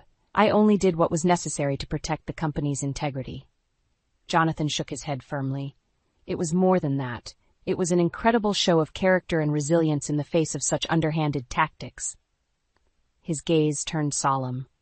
I'm deeply sorry you had to endure such a violation of trust from someone you loved. The words hung heavy in the air, raw emotion welling up. But I swallowed it down, lifting my chin. Thank you. But that's all in the past now. I managed a small smile. I'm just glad the truth finally came to light. As are we all, Jonathan agreed with feeling, which is why I wanted you to be the first to know. The leadership position is yours if you'll accept it. You've more than proven your mettle. A surprised breath escaped me as the implication sank in. After everything, I was being rewarded with the very promotion that Snake Gwendolyn had schemed so ruthlessly to steal. Poetic justice, indeed. I thank you, Jonathan, I replied, equal parts humbled and elated. You can count on me to give my full dedication to this new role. A smattering of cheers and applause broke out as word spread, a small crowd gathering to offer their congratulations. I accepted them all with as much grace as I could muster, still reeling slightly from the whirlwind of the past 24 hours. Eventually, the well-wishers dispersed, leaving me alone with my thoughts. As my gaze swept over the opulent ballroom, now devoid of its glamorous trappings, a profound sense of closure washed over me. This chapter of my life, the one marred by Greg's poisonous deception, was officially closed, and a new one beckoned, brimming with hard-earned promise and the respect of my peers. Perhaps for the first time since this nightmare began, I allowed the tension to bleed from my shoulders, exhaling a deep, cleansing breath. Greg and his tawdry schemes held no power over me anymore. I was free. As for what lay ahead, only time would tell. But one thing was certain, I would greet it head-on, bolstered by an unshakable self-belief forged in the fires of sweet, well-deserved revenge. Yes, the future was looking brighter than ever, and I had every intention of basking in its warm, liberating glow. A few months later, I settled into the plush leather chair behind my new desk, surveying my freshly appointed office with a contented smile. The past few weeks had been a whirlwind of settling into my hard-won leadership role, but the swirl of activity was an invigorating change of pace, one I welcomed with open arms. A soft knock at the door pulled me from my reverie. "Come in." Mira poked her head in, beaming. "Hey you, got a second?"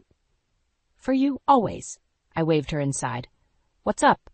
"Oh, not much," she said airily, sliding into the chair across from me. "Just thought I'd pop in and see how the big boss lady is adjusting to life at the top." I rolled my eyes good-naturedly. "Please, it's not that grand. Just a new set of challenges, that's all." "Uh-huh, and I'm sure you're tackling them all with your usual flair." Mira's expression turned serious. "Honestly, Marlena, I'm really proud of you for how you handled that whole mess with Greg. You could have easily crumbled, but instead you rose up stronger than ever." My chest swelled with a mixture of pride and humility. Coming from someone like Mira, whose friendship and support had been utterly invaluable these past months, the words carried profound weight.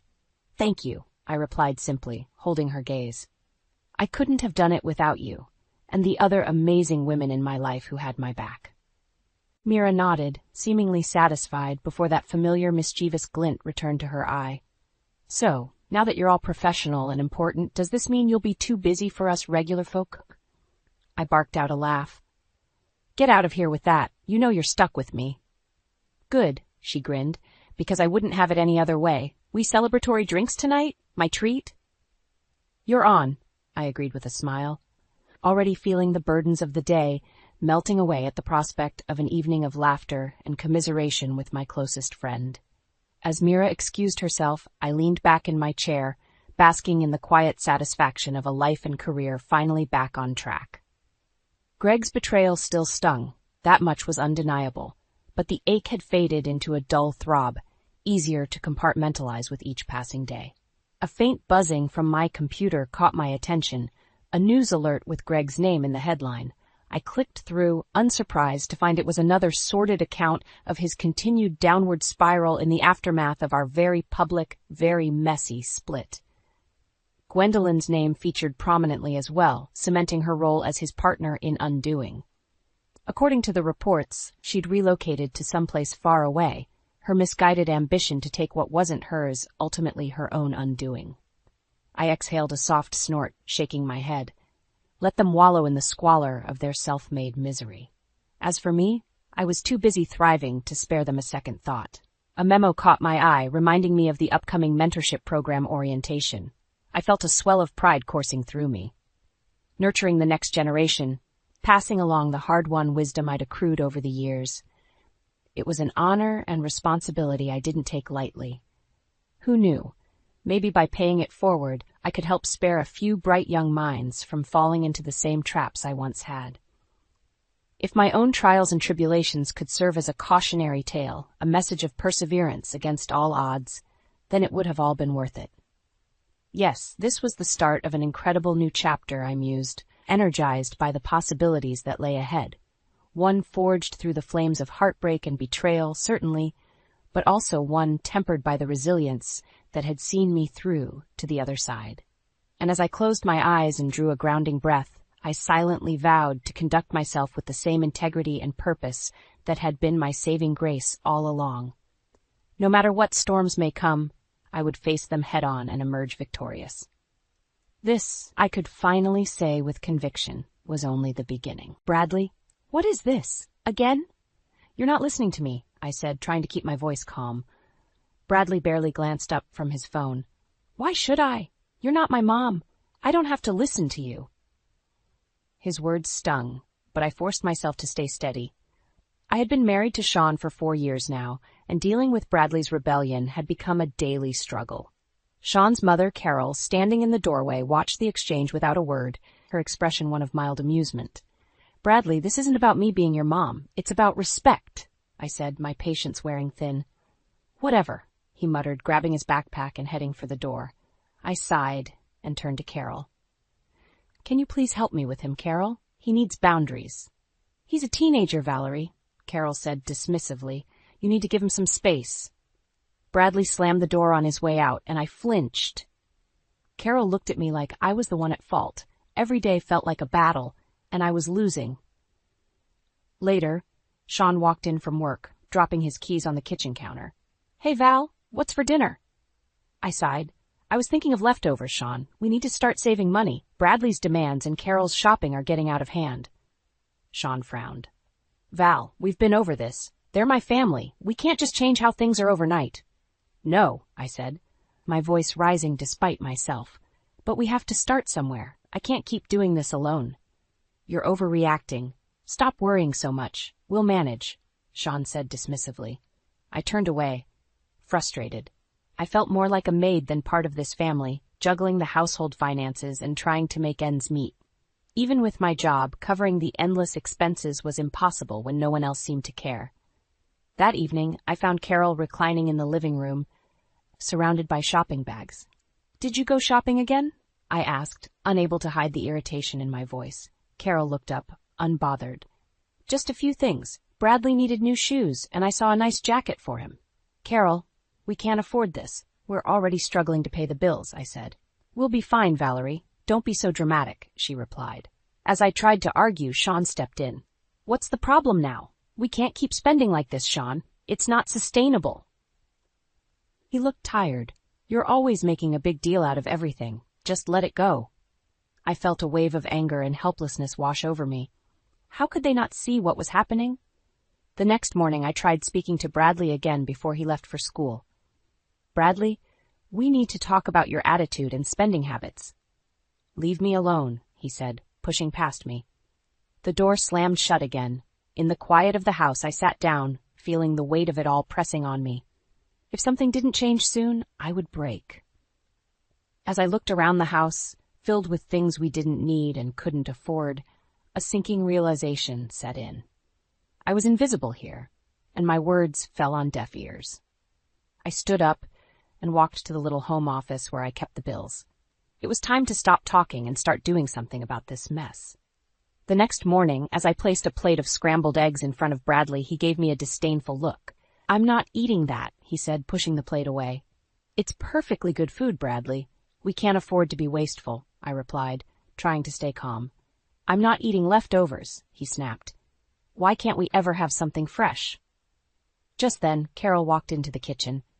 Bradley, darling, you don't have to eat that if you don't want to. We can go out for breakfast, she said, putting a hand on his shoulder. Carol, we can't keep spending money like this, I said firmly. We need to be more responsible. She dismissed my concerns with a wave. You worry too much, Valerie. We'll be fine. Frustration bubbled up inside me. No, we won't be fine. We need to start cutting back now. Our financial situation is serious. Carol smirked. You're overreacting. Sean will take care of everything. He always does. I wanted to scream. Later, Sean walked in and I seized the moment. Sean, we need to talk about the spending. Carol and Bradley are not listening. This can't go on. Sean sighed, looking weary. Can we talk about this later, Val? It's too early for arguments. I grabbed a stack of bills from the counter. No, we need to talk now. Look at these. We're drowning and no one is helping. He glanced at the bills, then back at me. Val, you stress too much. We'll get through it. How, Sean? By ignoring the problem and hoping it goes away? We need to set limits, and it starts with Bradley and Carol. He rubbed his temples. I'm tired, Val. Just let it go for now. Fuming, I left the kitchen, feeling more isolated than ever. No one was listening. That evening, I tried to talk to Bradley again while he was playing video games. Bradley, can we talk? He didn't even pause the game. About what? How you're going to tell me to stop having fun? This isn't about fun, Bradley. It's about responsibility. We need to work together as a family. Whatever, Valerie, he said, eyes glued to the screen. Bradley, this is serious. We need to make changes. Your behavior affects everyone. He finally looked at me, irritation clear on his face. I'm not changing for you. Deal with it. As I walked away, I passed Carol, who had been listening. You need to stop pushing him, Valerie. You're making things worse. I'm trying to help. We can't keep pretending everything is fine. You're the one causing problems, she said coldly before turning away. The days passed and the tension in the house grew thicker. One afternoon, I found Carol in the living room, arranging a pile of shopping bags. Carol, more shopping? We've talked about this. She shrugged, not bothered. Bradley needed new clothes. He's a growing boy. That we can't afford new clothes constantly. There are more important things we need to focus on. Sean said it's fine, she replied nonchalantly. Infuriated, I cornered Sean that night after dinner. Sean, enough is enough. We need to set boundaries. He looked exhausted and annoyed. What do you want me to do, Val? They won't listen to you, and they won't listen to me either. Then we'll sink. Is that what you want? I asked, my voice trembling. Sean didn't have an answer. As I watched him retreat into silence, something broke inside me. If they wouldn't change, maybe it was time I did. Ever since our last argument, a heavy silence filled the house. That silence broke when I walked into the living room one afternoon and saw Bradley tearing open a large box. What's that? I asked, already dreading the answer. Bradley's eyes lit up. A new gaming console. Grandma bought it for me. My heart sank. How could Carol keep doing this? I turned to find her standing in the doorway, her expression smug. Carol, we cannot keep buying expensive things. We have bills to pay. Carol crossed her arms. Valerie, it's a small gift. Bradley's been having a hard time. He deserves something nice. We can't afford nice right now, Carol. You know that. Don't be such a stick in the mud, Valerie. He's just a kid. I was furious. Enough, Carol. This kind of spending is sinking us. Sean walked in just as I was about to snap. What's going on? Carol bought Bradley a new gaming console, I said, shaking with anger. Sean rubbed his forehead. Val, can we not fight over this? Let's talk about it later. There's nothing to talk about, Sean. We need to make changes now. This isn't sustainable. He sighed, looking between Carol and me. We'll figure it out. I stormed out of the room, feeling utterly defeated. They were never going to change, and I was hitting a wall every single time. The next morning, I decided to take action. I waited until Bradley left for school and Carol went out shopping. Then I sat Sean down at the kitchen table. Sean, we need to make some serious changes. This is out of control, I began, trying to keep my voice steady. Valerie, I know you're struggling, but what do you expect me to do? He asked, exasperated. You need to start supporting me. Put your foot down with Carol and Bradley. We need to budget and stick to it. I'll talk to them, he said warily, but I had heard that before. No, Sean, you need to do more than talk. You need to enforce it, I said firmly. He looked at me for a long moment. I'll try, he finally said. But try wasn't enough. The following week, nothing changed. Carol continued her shopping sprees, and Bradley kept getting what he wanted. I felt like I was sinking into quicksand. Then, one evening, I overheard Carol talking to a friend on the phone. Valerie's always nagging about money. She needs to relax. Sean will take care of everything like he always does. That was the last straw. I waited until she hung up before confronting her. Carol, enough is enough. You can't keep treating this situation lightly. We need to stop this reckless spending. Carol looked at me with contempt. Valerie, you're overstepping. Who do you think you are? This is my son's house. It's my house, too, and I have a say in how we manage it. Sean's in charge, and he'll make the decisions. Not you, she said, glaring at me. I turned to Sean, who had been standing silently in the doorway. Are you going to let her speak for you? He looked uncomfortable. Val, let's just calm down. We can talk about this. No, Sean. We've talked enough. This has to stop now. Carol smirked. See, Sean? Valerie's just causing trouble. I felt the walls closing in. Without more support from Sean, nothing would change. It was up to me to decide what my breaking point was and what I was willing to tolerate. That night, as I lay in bed staring at the ceiling, I made up my mind. Sean might not back me up, but I had to stand my ground. This cycle had to end, one way or another. The tension in the house reached a boiling point the next morning. Carol was in the kitchen, humming softly to herself as she brewed coffee. Bradley was shoveling cereal into his mouth, ignoring me as usual. I took a deep breath and walked over to the coffee machine. "Carol, we need to talk." She glanced at me, raising an eyebrow. "What now, Valerie?" I kept my voice steady. "This can't go on. The spending, the disrespect, we're in a financial crisis and no one is listening." "Valerie, is this really necessary? You're blowing things out of proportion," she said, her tone dripping with condescension. "I'm not," I said firmly. "Sean and I have talked, and we need to make some drastic changes." Carol scoffed. "Talked? He'll come to his senses like he always does. You can't change how we live." "Actually, I can," I replied. "I'm not moving into the new house. This has gone too far. I've had enough." The room went silent. Even Bradley looked up from his cereal. "You can't be serious," Carol said, her voice rising. "Sean, tell her she's being ridiculous." Sean stood in the doorway, looking helpless. "Val, are you sure this is what you want?" I nodded.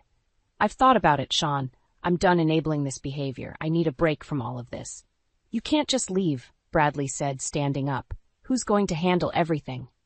"I'm sure you'll manage," I replied, keeping my voice calm. Sean stepped forward. "Valerie, we're a family. You can't just walk out." "Watch me," I said. The determination in my voice surprised even me. That night, I packed my bags. Every creak of the suitcase zipper sounded louder in the quiet house. Sean came into the bedroom and sat on the edge of the bed. "Val, please reconsider. We can make things better. I've given it 4 years. Nothing's changed. I need to take care of myself now." "How can you do this to us?" "To me?" His voice broke, and for a moment I saw the vulnerability in his eyes that I'd fallen in love with. But it wasn't enough to hold me back this time. "I'm doing this for me, Sean. I need space, and I need peace." With my bags packed, I stood at the door. Bradley stormed past me, his face twisted with anger. "You're just a quitter," he spat. I ignored the sting of his words and walked out, feeling a strange mix of sadness and relief. In the new apartment, the silence was different. Peaceful, almost welcoming. As the days went by, I started to find a rhythm, a sense of self that had been lost in the chaos. Back at the old house, things began to unravel. I received a call from Sean late one evening. "Valerie, we need you. Things are falling apart here." His voice was laced with panic. "You need to handle it, Sean. I've done my part. Please, can you at least think about coming back?" "I can't, Sean. You need to face the consequences of your choices. I need to move on." As I hung up the phone, I felt a weight lift off my shoulders. For the first time in years, I slept soundly, knowing I had finally taken control of my life. I closed the door to my new apartment with a sense of resolve. The place was small but clean, a blank canvas ready for a fresh start. I began to unpack my life, each item a reminder of what I had left behind. Sean's calls were increasingly desperate. "Val, we can't manage without you. The bills are piling up. The house is a mess," he confessed during one of our conversations. "Sean, you need to step up. I can't keep saving you."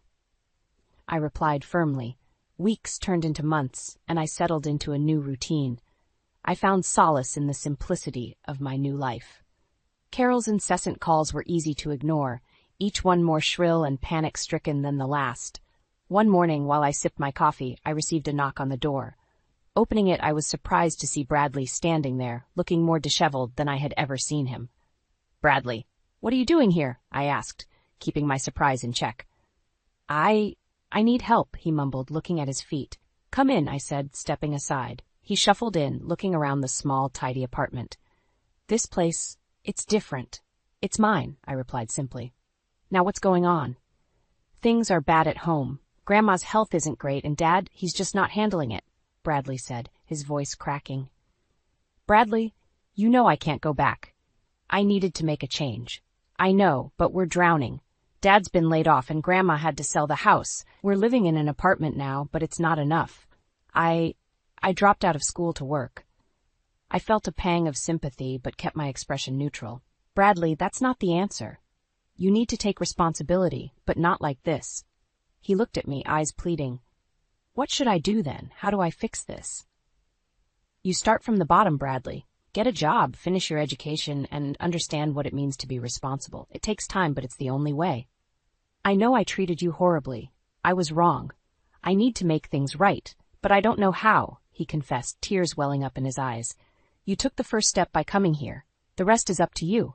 If you need guidance, I'm here. But I won't solve your problems for you. Bradley nodded, wiping his eyes. Thanks, Valerie. I'll work on it. As he left, I felt a strange sense of closure. The boy who had once been my greatest source of frustration was now seeking my guidance. It wasn't revenge I wanted, but change, and it seemed like it was finally starting to happen. Later that evening, I picked up my phone and dialed Sean. Hey, we need to talk. Val, I miss you. We need you. I need you. His voice was barely above a whisper. I can't come back, Sean, but I wanted to check in. How's Bradley? He's trying. He's working and planning to go back to school. I think your leaving was a wake-up call for all of us. I'm glad to hear that, but Sean, you need to learn to manage without me. I know, I'm learning, slowly, but I am. As I hung up, I felt a sense of accomplishment. My departure had forced change, real change. It wasn't instant, but it was happening. A small smile crept onto my face.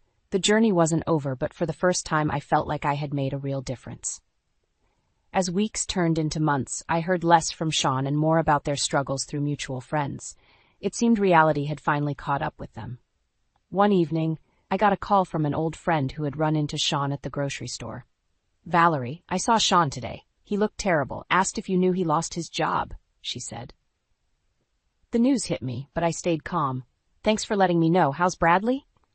Doing his best. From what Sean said, working part-time and trying to finish school, she replied. Good to hear, I said, trying to mask my concern.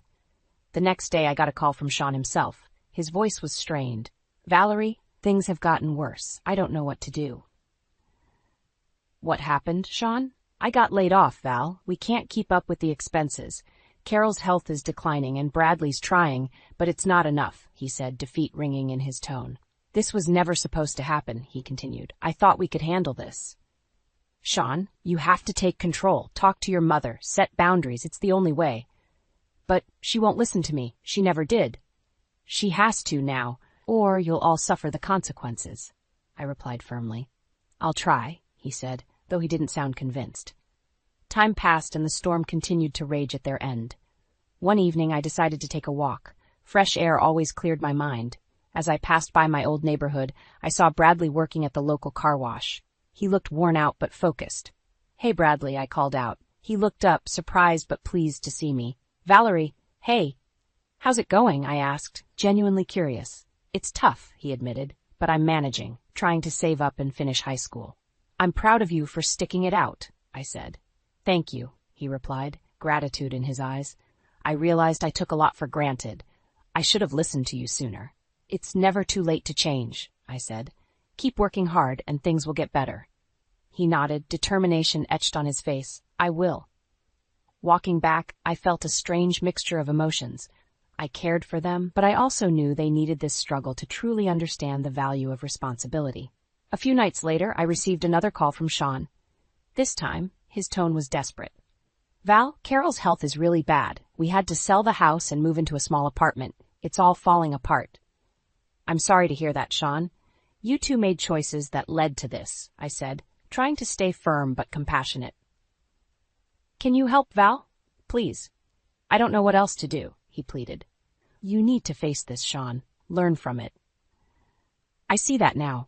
I see how much we relied on you, but it's too late, he said softly. You can still turn things around. Focus on Bradley and make things right with him. I will. Thank you, Val.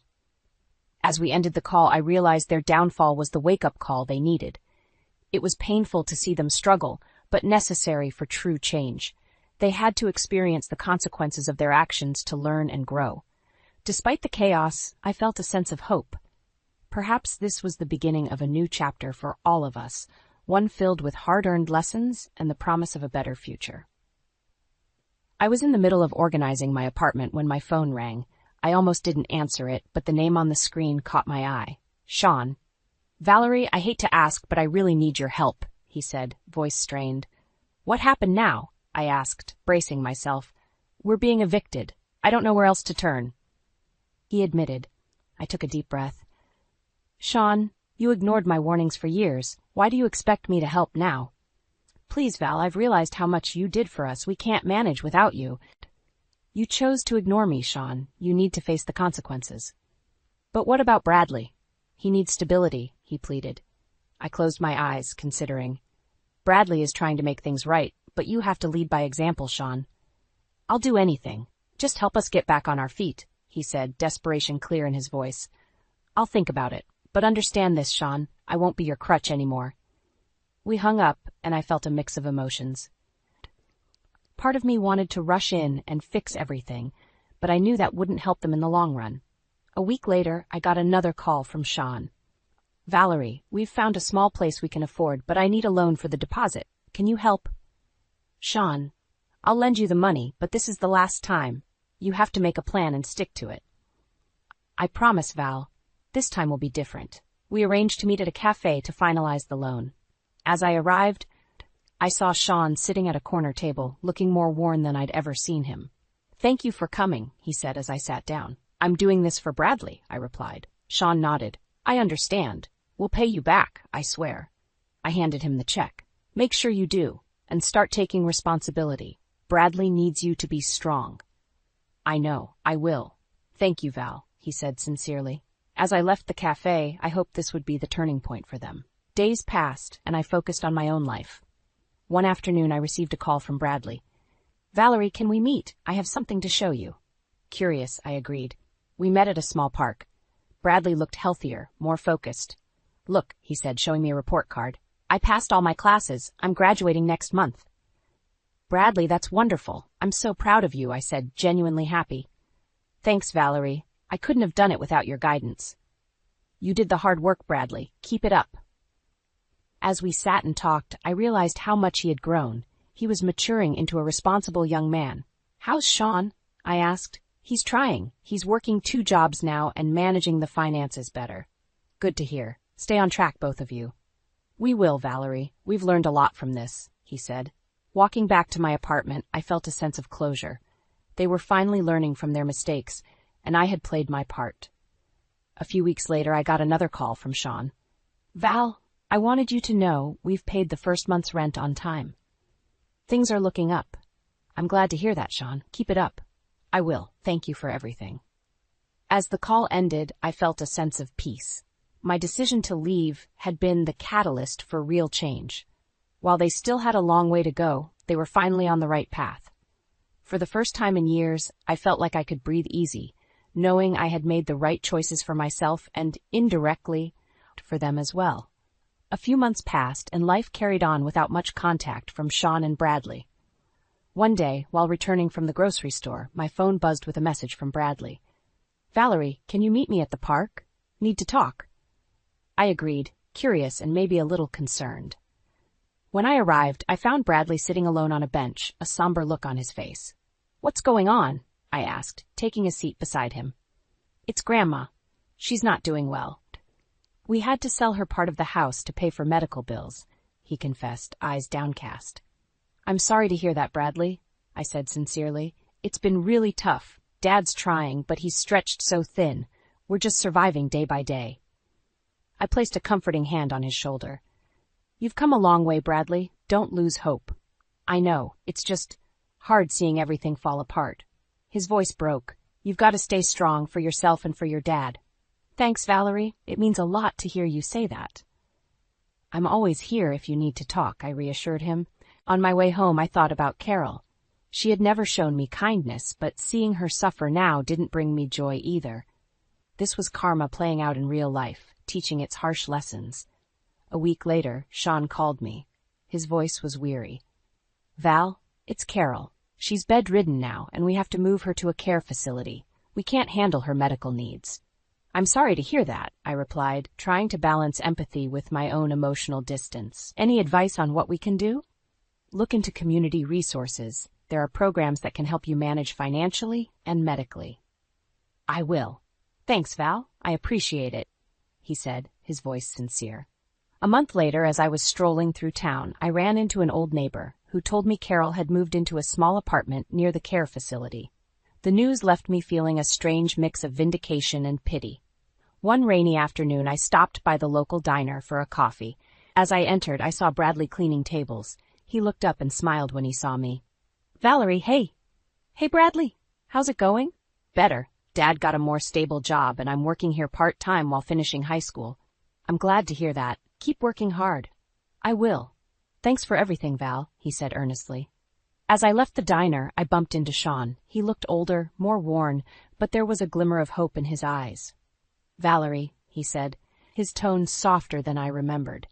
"Sean," I replied, keeping my emotions in check. "I wanted to thank you. Your leaving made us wake up. We're still struggling, but at least we're trying now." "I'm glad to hear that. You know, Sean, it's never too late to change." He nodded. "We're learning that the hard way." As we stood there, the rain pouring around us, I felt the closure I had longed for finally settling in. The Turner family had learned their lessons through the trials they'd faced, and while it had been a difficult journey, it was clear they were on a path to redemption. "Take care, Sean," I said, turning to leave. "You too, Val," he replied, his voice carrying a sense of genuine appreciation. Walking away, I felt lighter. The drama and chaos that once filled my life had dissipated, leaving room for new beginnings. Bradley's growth, Sean's newfound responsibility, and even Carol's change of circumstances were all part of the greater tapestry of life's lessons learned.